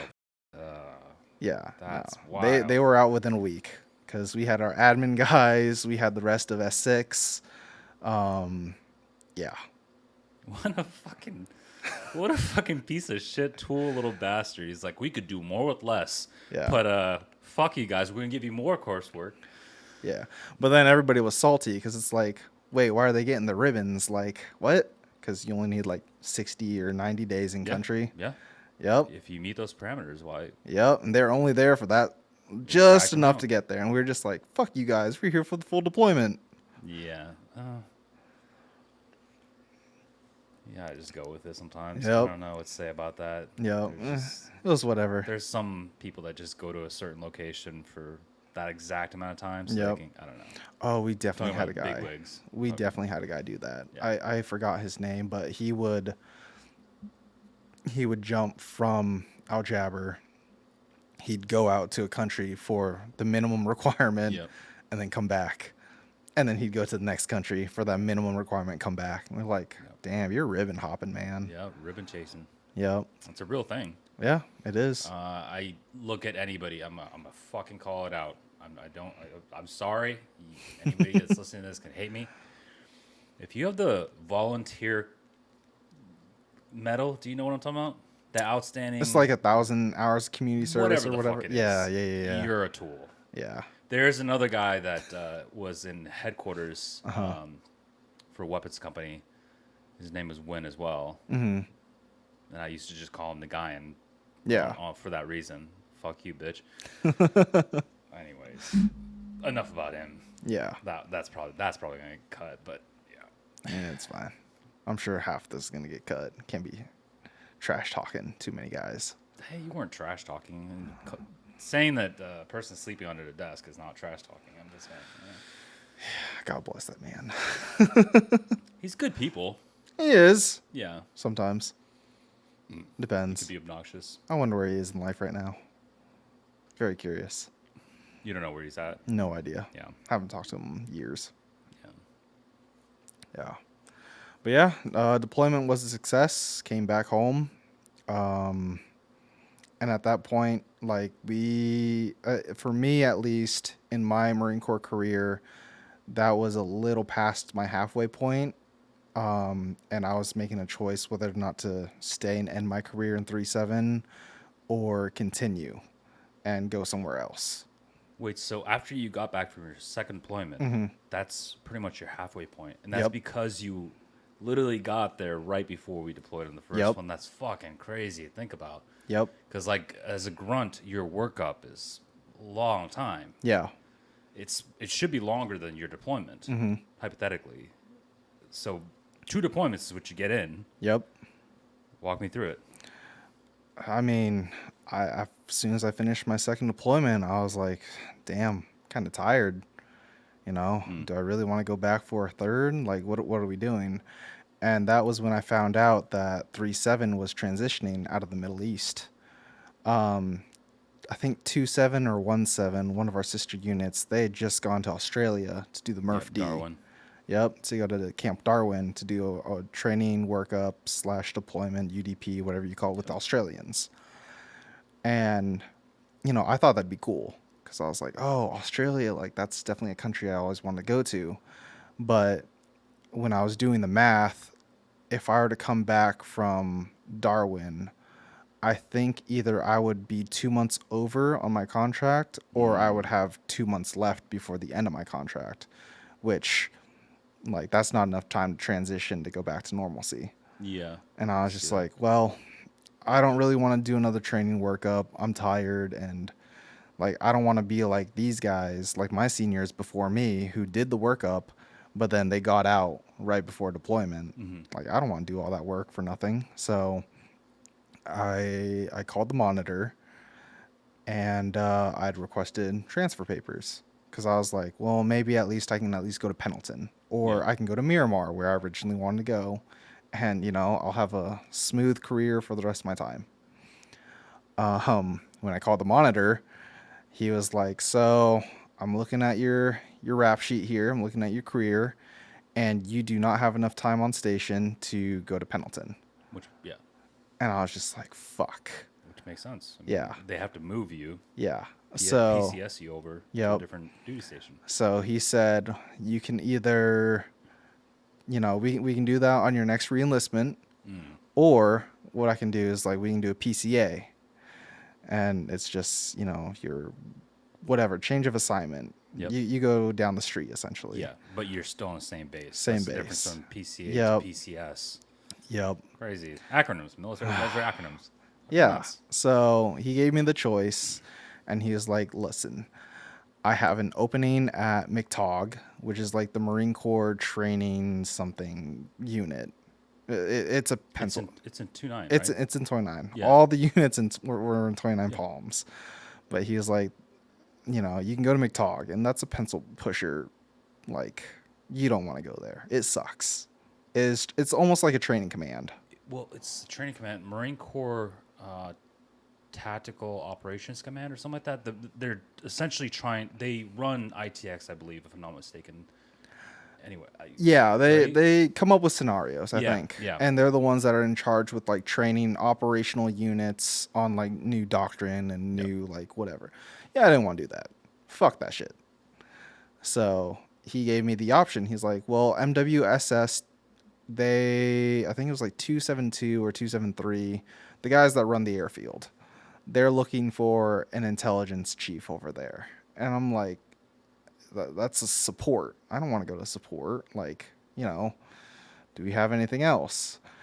And he was like, well, we have a senior analyst position over at 3rd LAR, 3rd Light Armor Reconnaissance, so Wolfpack. And I was like, that kind of sounds cool, but those guys don't deploy. Like, I don't want to just keep on going to the field. Like, I'm tired. Like, what else we got?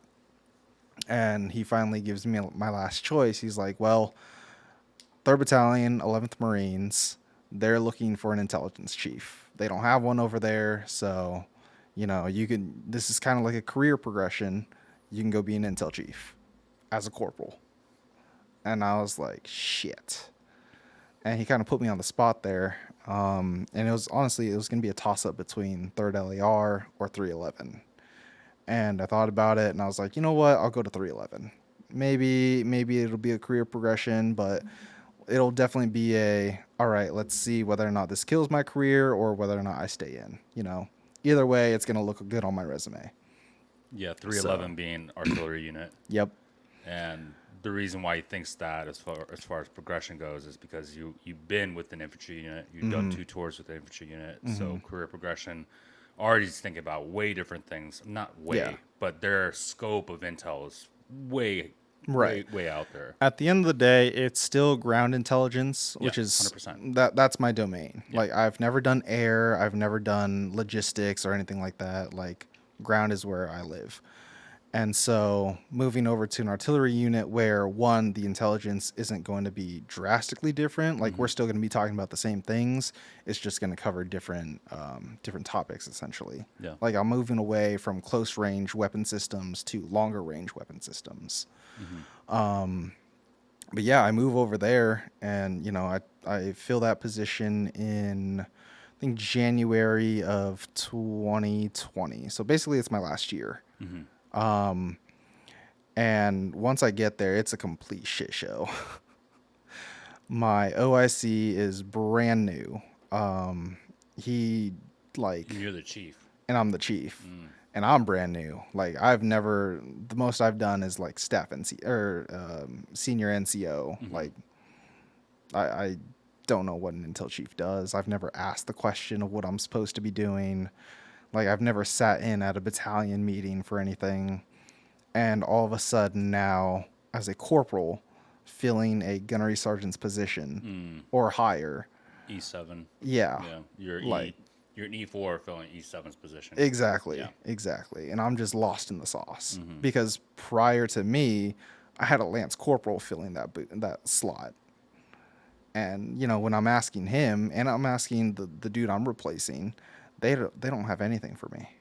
They don't have any information. My lance corporal, that was supposed to be the intel chief, the interim one until I got there, he was being S3's like work bitch, basically. So S3 had completely taken S2 and just used them for whatever. That's crazy. Yeah. So They're intelligence, very different things. yeah, intelligence was essentially non-existent at 311. And not only that, I went from like a full shop of like 12 Marines to 3, including myself. And so I was just like, what the fuck is this? Yeah. I had an office, that's great, but what was I doing in that office? Yeah. And it was definitely a learning curve. When I got there, the books were messed up. So, and this is for your podcasters, I guess. Every single year you go through CGIP, a command general's inspection. And there are certain things that you have to have correct when it comes to the paperwork side of things. Yep. And at 3-7, we had just finished CGIP and we had passed. I remember. So, Well, yeah, you remember getting the binders ready Yep. and like making sure we had the paperwork, the trainings, all that. Essentially, you have to do the same thing, but on the intelligence side of the house. yep. So, getting all of that prepped, like, one, I already had experience in it, but two, like, I was missing documents for like 3 or 4 years. Like, the previous guy and the previous officer just did not do their jobs at all. So we were scrambling to fix their mistakes. And by the grace of God, we passed. But that was like the first shit show mess that I was stuck with, becoming an intelligence chief at such a low rank. And I'm just trying to basically figure it out at this point. And all the while, S3, like, I get it, ops platoon, that's great and all. Like, we're just separate shops at the end of the day. Yeah. Like, intelligence has a separate function than what operations has. And they're still trying to lump me in with their stuff. And I'm like, no, I'm my own entity. That Marine is an intelligence specialist. He is mine, not yours. Yeah. Like, if you need to borrow him, you need to come ask me. Yeah. Because at the end of the day, like, delineation between different units. Yeah. 100%, especially Yeah. shops, because for a lot of my dumbers, again, I go back to the 038 dum-dums, don't know, but when you work at headquarters, you literally have S1, S2, S3, S4, continuation. Yeah. But they are, if you need to task one of those dudes, you need to go to that chief, or you need to go to that, Right. the actual for that Right. element, for that shop. And so to hear you say that's pretty fucked up. right. So, and at the end of the day, yes, I get it. My shop is only 3 people. I have my officer, it's me, and my junior Marine. But, and we might not have the personnel to stand up in a platoon for formation or everything. So yeah, you can claim us for those. But at the end of the day, I'm still my own entity. And if I'm doing a task and my junior is tasked out for me, you cannot take him from me for any reason. Yep. So I got into a lot of fights with S3 over that for the longest time until I finally picked up sergeant. And then I was able to have even more of a backbone and be like, hey, fuck off. Yeah. Like, I'm doing something. I need him. Like, if you have an issue with it, talk to my lieutenant. Yep. But How yeah, it was that for you? Like, as a corporal filling a gunny's billet again, was a pain in my E4 ass. going to E7's billet, and billet over rank. We always say that. Yeah. It's nonchalant said, but it's a really true thing. I think it's unit dependent. I think coming from the grunt side of things, like you are used to team leaders, squad leaders as lance corporals. Like sometimes that's just the way it is. It is. Sometimes a corporal or maybe even a sergeant, they just don't have the experience or they don't have that natural tendency to be a leader. Like, and you know, maybe that lance corporal, he knows his shit. Maybe he got NJP'd. At the end of the day, he knows his craft.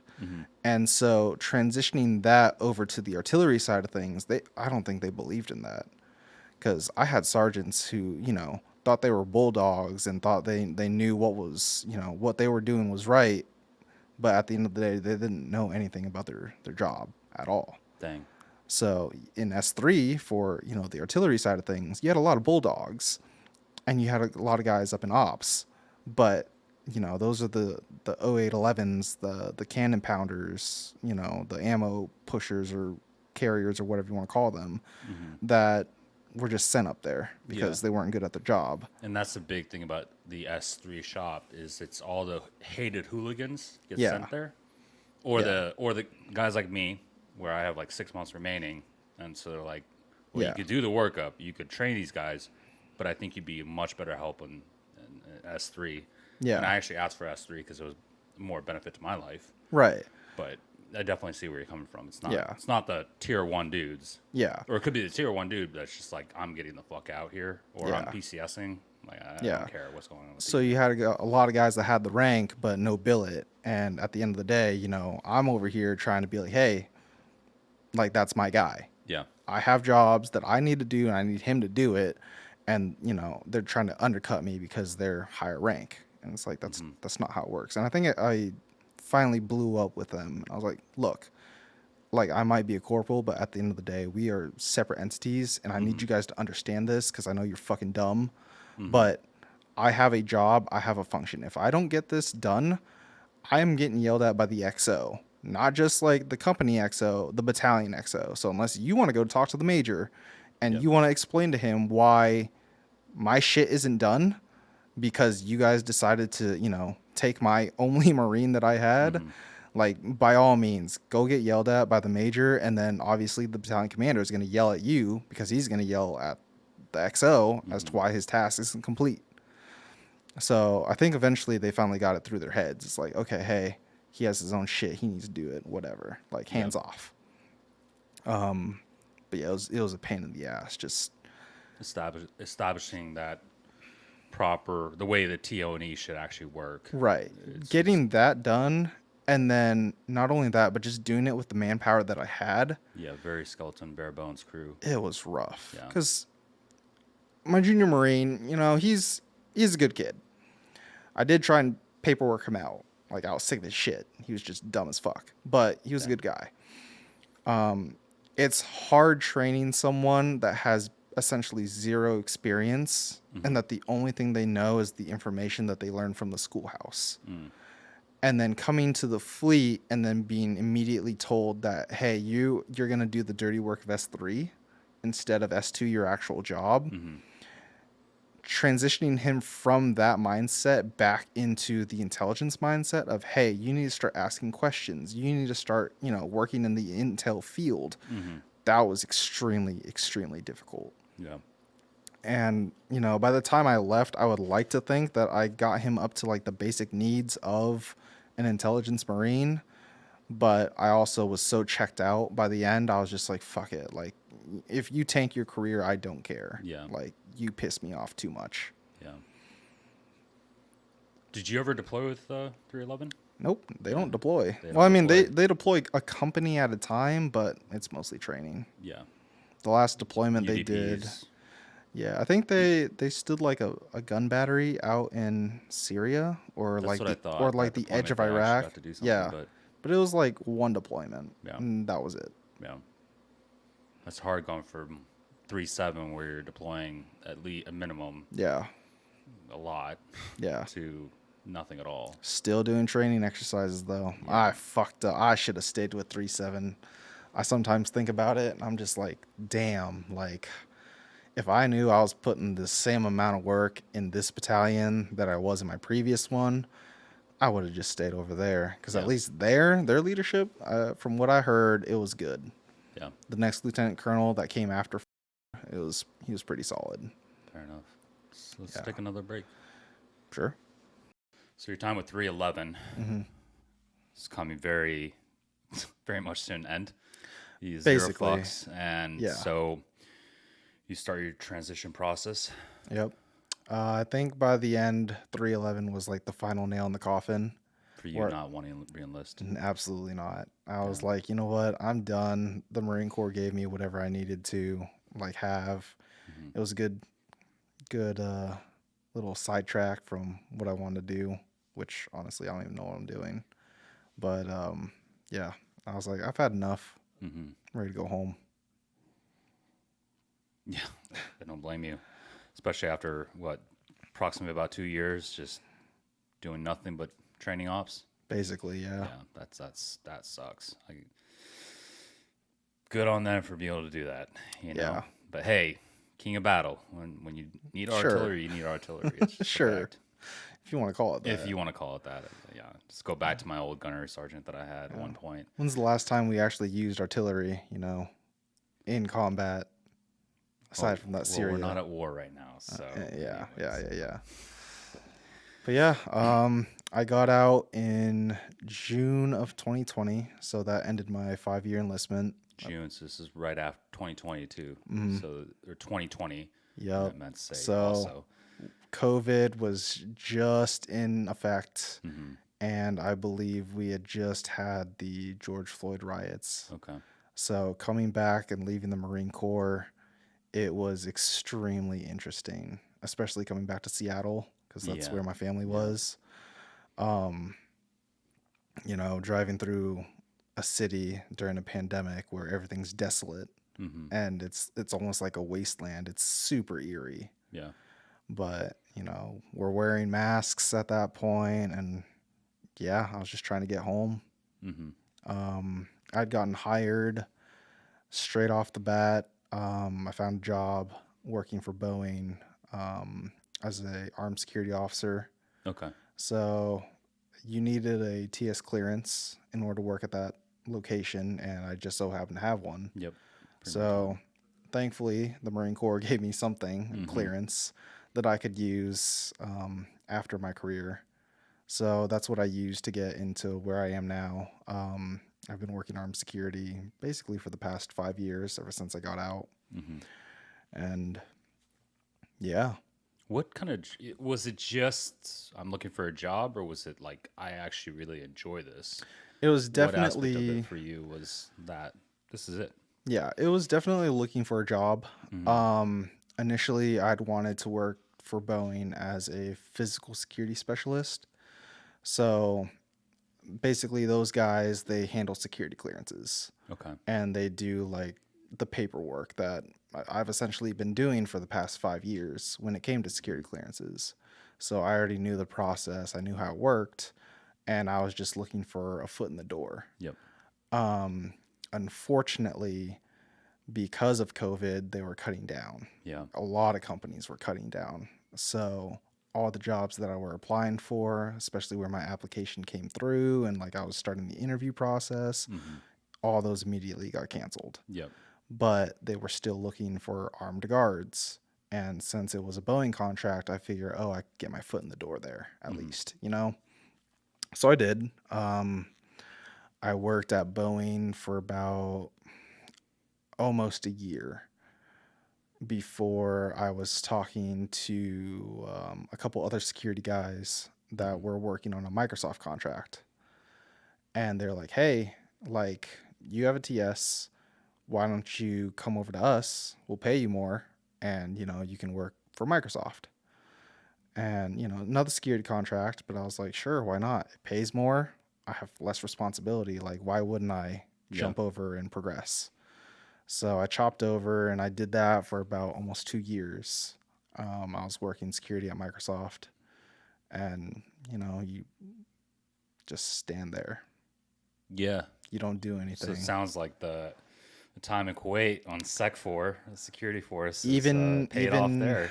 even easier than that. Of course, but I'm just Yeah. saying, it sounds like, they looked at that maybe and said, Yeah. I did, let's see if I remember. I had 4 monitors in front of me. I had one actual camera working, mm, and I did a patrol every like 2 hours yeah, very, for, very chill. yeah. And it was either, an 8 or 16-hour shift. And that's all I did. And I got paid for it. It was Yeah. nice. I was able to do schoolwork during that time. So I got my associate's degree during that time frame. Was that a general or did you get a specific It was something? general. Okay. Yeah. It was so the way Washington works, at least for colleges, is you can get an associate's degree and basically use that as a direct transfer Yeah. and then put that towards whatever degree you want to get in. So that's essentially what I did. Smart. Yep. I left Microsoft. Had some issues with them at the end of the day. There's, fuck it. I didn't hear that. Yeah. Don't worry about that. Mm. Left Microsoft and I ended up working for DHS. Okay. They had a government contract. Department of Homeland Security. Yes. Yep. So they have a government contract for the Federal Protective Service. These guys essentially protect federal buildings all around, the entire country. So courthouses, federal buildings, anything that has to do with government-related buildings, we're staffed there. Yeah. And I've been doing that for about a year and some change now. It's easy work. Yeah. It's you do patrols, you make sure people aren't messing with the building, no graffiti, but I'm still using my TS clearance that I had from the Marine Corps, Yeah. and I was just able to jump it from contract to contract. That has an expiration date, doesn't it? It does. The government has now changed into what's called continuous enrollment. So essentially, they will reinvestigate you every few years and they'll just check for updates, see if you're still, who you say you are. Yeah. Make sure you're not selling government secrets. And, that's the big problem nowadays is everyone's selling government secrets. Snowed in. Exactly. Yeah. We just had 2 guys get caught at JBLM like a couple months ago. What is LM stand? We actually were driving up and JJ was asking, what's JB? And I was like, Joint Base. And I was like, I don't even know. Lewis McCord. Lewis McCord. Okay. Yep. I was So wondering. you have Lewis Army Base. I Yep. think that's one of them. And then McCord Airfield. Okay. And so you just merge that all together. So Joint Base, yeah. Lewis McCord. I know. I was like, JB means Joint Base. Yeah. I don't know what specific one is here, but whatever. Yeah. Anyways, so you're working this job right now. Where are you looking to in the future? After working with these guys for so long, I'm thinking either federal law enforcement or just law enforcement in general. Yeah. I have a lot of friends, and even the guys that I worked with, Robinson, and some of my seniors, they're all like law enforcement now. Yeah. A lot of military guys go into that route, which Yeah. honorable professional. You still have that camaraderie, you still have that brotherhood, you still have that maintain a lot of the same kind of a spirit decor type of thing. Absolutely. But, yeah. And I think a lot of those guys, they're just looking to do something with their lives afterwards, because a lot of guys, they join to find a purpose, and that purpose is to serve their community or serve, their country. Yep. And now transitions over to serving their community and making sure it's a safer place. So I have a friend, he's with LAPD. I have another friend, he's a deputy sheriff somewhere in West Virginia. And then Robinson, he's a state trooper for New Hampshire now. So Nice. yeah, so I figure either state, federal, local law enforcement, something in that capacity. I think I'd rather serve my community again than, just sit and guard a building. Yeah. Let me ask you, how many guys do you keep in contact with that you serve with? It's really weird because you come from a dynamic where it's a shop. It's a Yeah. very small group of people you're working with the Hmm. entire time. Yes, of course, you have your different shops, but you have your main crew. Hmm. I come from the background of infantry, which you work with a platoon Hmm. and then a company and then whatever. So Yeah. there's so many people that if I don't like one person, I never have to talk to them again. But like there's Yeah. quite a few people that I'm like really keep in contact with. How is that for you? How many dudes do you keep in contact with, and do you make it a point to be like, on the Marine Corps birthday or any of Hmm. these things to just like reach out, be like, dude, what's going on? Yeah. I think I rotate through like kind of like a list of people I know. Hmm. Like if I haven't talked to somebody in a while and I used to talk to them a lot or even a little, like I'll hit them up out of the blue and see how they're doing. Or I might just check up on their social media and see where they're at in Yeah, life. Um, Obviously with, me and you, for example, we just kind of it was a random connection again, like, oh hey, how you doing? yeah, With some of the guys that I'm closer with in the shop, it's like an everyday occurrence. I oh, talk that's to cool. them every day or at least like every few days or, however long. There are some guys that I'll catch up with either once a week, once a month, or once every couple months. Hmm. Like Brooks, for example. Yeah, He's a doctor now over in New York.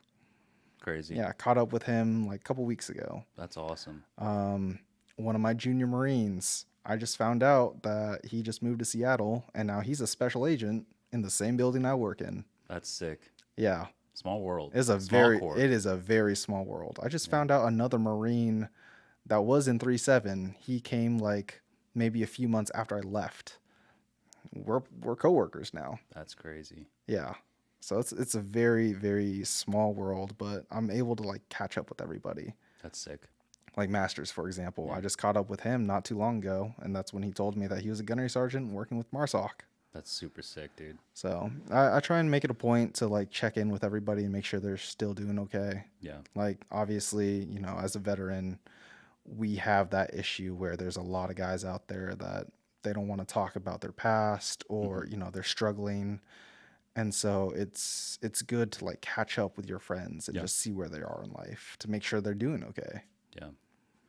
I think that's the goal with this podcast. At the end of the day, of course, it's for me to learn and for people listening to learn. Hmm. Hopefully, but really, it's just for, let's say, one of the guys that follows this thing sees you and it's like, I haven't talked to Win in a hot second. Yeah. How's Chris doing? Yeah. And they're able to hear what's going on, and you don't have to go like repeat everything back to. I don't know. Right. It's a connectivity, and I think the more conversations we have, Hmm. the greater benefit it is. And then on top of that, it's also there's so many different types of views, whether it be political. I'm just talking about backgrounds and Hmm. whatever. That the more that we could shed light, that's what I'm saying. There's Yeah. not like this shadow thing around it. It's just Yeah. we did something for a period of time, and we're looking to do something in the future. So that's great question. Now, where are you thinking? Like, what are the moves that you're trying to make? Hmm. Future goals, like big picture things. Hmm. I saw we spoke about this. You just bought a house. Yep. You have a wife? No, No, just a girlfriend. just a girlfriend. Okay, Yeah. you guys have been together for a little bit. Since like February. My It's previous brand new. Yeah, it's a My bad. brand new relationship. My previous ex, just things didn't work out. Yeah, But yeah, big goals right now. Just bought a house, so trying to get like established with that, making sure that hey, I can afford my mortgage yeah, and buying furniture and just getting it set up the way that I want it to. I'd say that's a pretty big goal. For some others it might not be. Um Looking for a new career, like actually have a career where I can settle down for, 20, 30 years and have a retirement out of that. yeah. I think that's a big thing right now that I'm looking for. Ironically enough, joining the Marine Corps was my big goal. And Hmm. so ever since I left, it's kind of been like a puzzle of like, hey, what do I do next in my life? Yeah, And so it's been a bit of a struggle, like just seeing what I'm trying to do with my life. And, some people have that and it's okay. yeah. But at the end of the day, I think if you just take it one step at a time and like choose different goals, like short term goals, like that's solid. Yeah.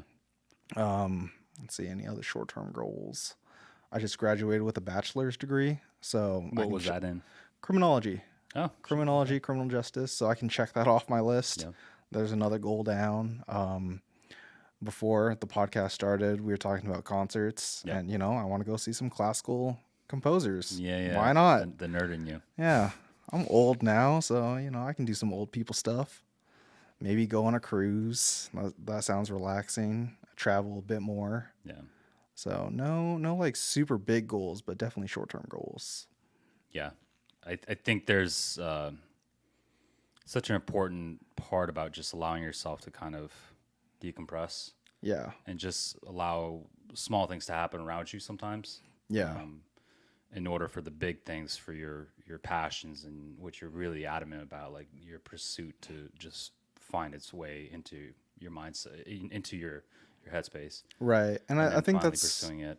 I think it's like really important to focus on your small time goals too, because Yeah. if I'm focused on getting a career, and I finally get there, it's like, okay, well now I don't have time for all these other goals.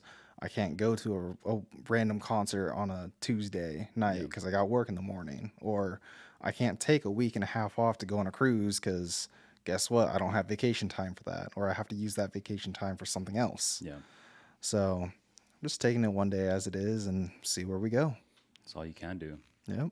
Do you foresee yourself living in like Seattle the rest of your life, or I mean, you clearly just bought a house, but like, do you ever just intend on going? Because I have this rule. It's like every 5 years, I just want to be in a different place. Yeah. I don't know what it is. Just living in a new place, being around new experiences, around new people. Something so refreshing about that. Really, it doesn't allow yourself to be jaded or think that like the problem that I have with Portland is that they think that everybody else in the world sees the world from their eyes, which is Yeah. not the fucking case. Right. So for you, is Seattle like, damn it, this is it, you know? I don't know. Like yeah, I've established some roots here, Yeah. but I don't know. I don't think Seattle's gonna be my end all be all. Yeah. I have a lot of friends back in my hometown. They want me to move back and hang out with them. So that could be a possibility. I do want to travel more. So maybe if I travel to different places, different states, and I'll be like, oh, I really like this spot. Maybe I'll settle down here instead. Who knows where I might end up? But for the time being, at least, I got to pay off this mortgage. Yeah. So I'm be in Seattle for a little bit. Yeah. And I got a brand new niece. She just came in February as well. So, Cool. I'll be sticking around for her childhood at least for a little bit. Yeah. So Super sick. Well, any advice that you give to somebody that's looking to enlist into the military? enlisting into the military. Man, that's a hard one. Look for a good job. I think a good job, like actually talk to your recruiter, ask questions about what jobs are available, and, do some research into what you actually want to do. If you want to be a gun runner, absolutely go do it. Have a blast. There are things that can come from that. Obviously, for you, we're doing a podcast right now. Who in a million years would have thought that? Yeah. I'm working security, Who knew I would go from intelligence specialist to standing post? Yeah. Maybe that's just what I was meant to do, but who knows? But yeah, look into your job, see what it can provide for you in the future. Like if you go Motor T, hey, get your CDL, get your licenses, get your credentials. That way, when you leave, because some people stay in the military for a career, some people don't. But make sure that you set yourself up for that afterwards, because one day it's going to come and you don't want to be the one that's lost and you don't have anything to gain from your military career. Yeah. The second question I like to ask is, we kind of brushed over it because COVID just speaks everything there. But what advice do you have for individuals that are transitioning? They're coming from active duty and they're about to get out, or Civ Div is coming very soon. What advice do you have for individuals? Surround yourself with your friends and your family. Like, I think the biggest problem I had coming out was I felt extremely lonely.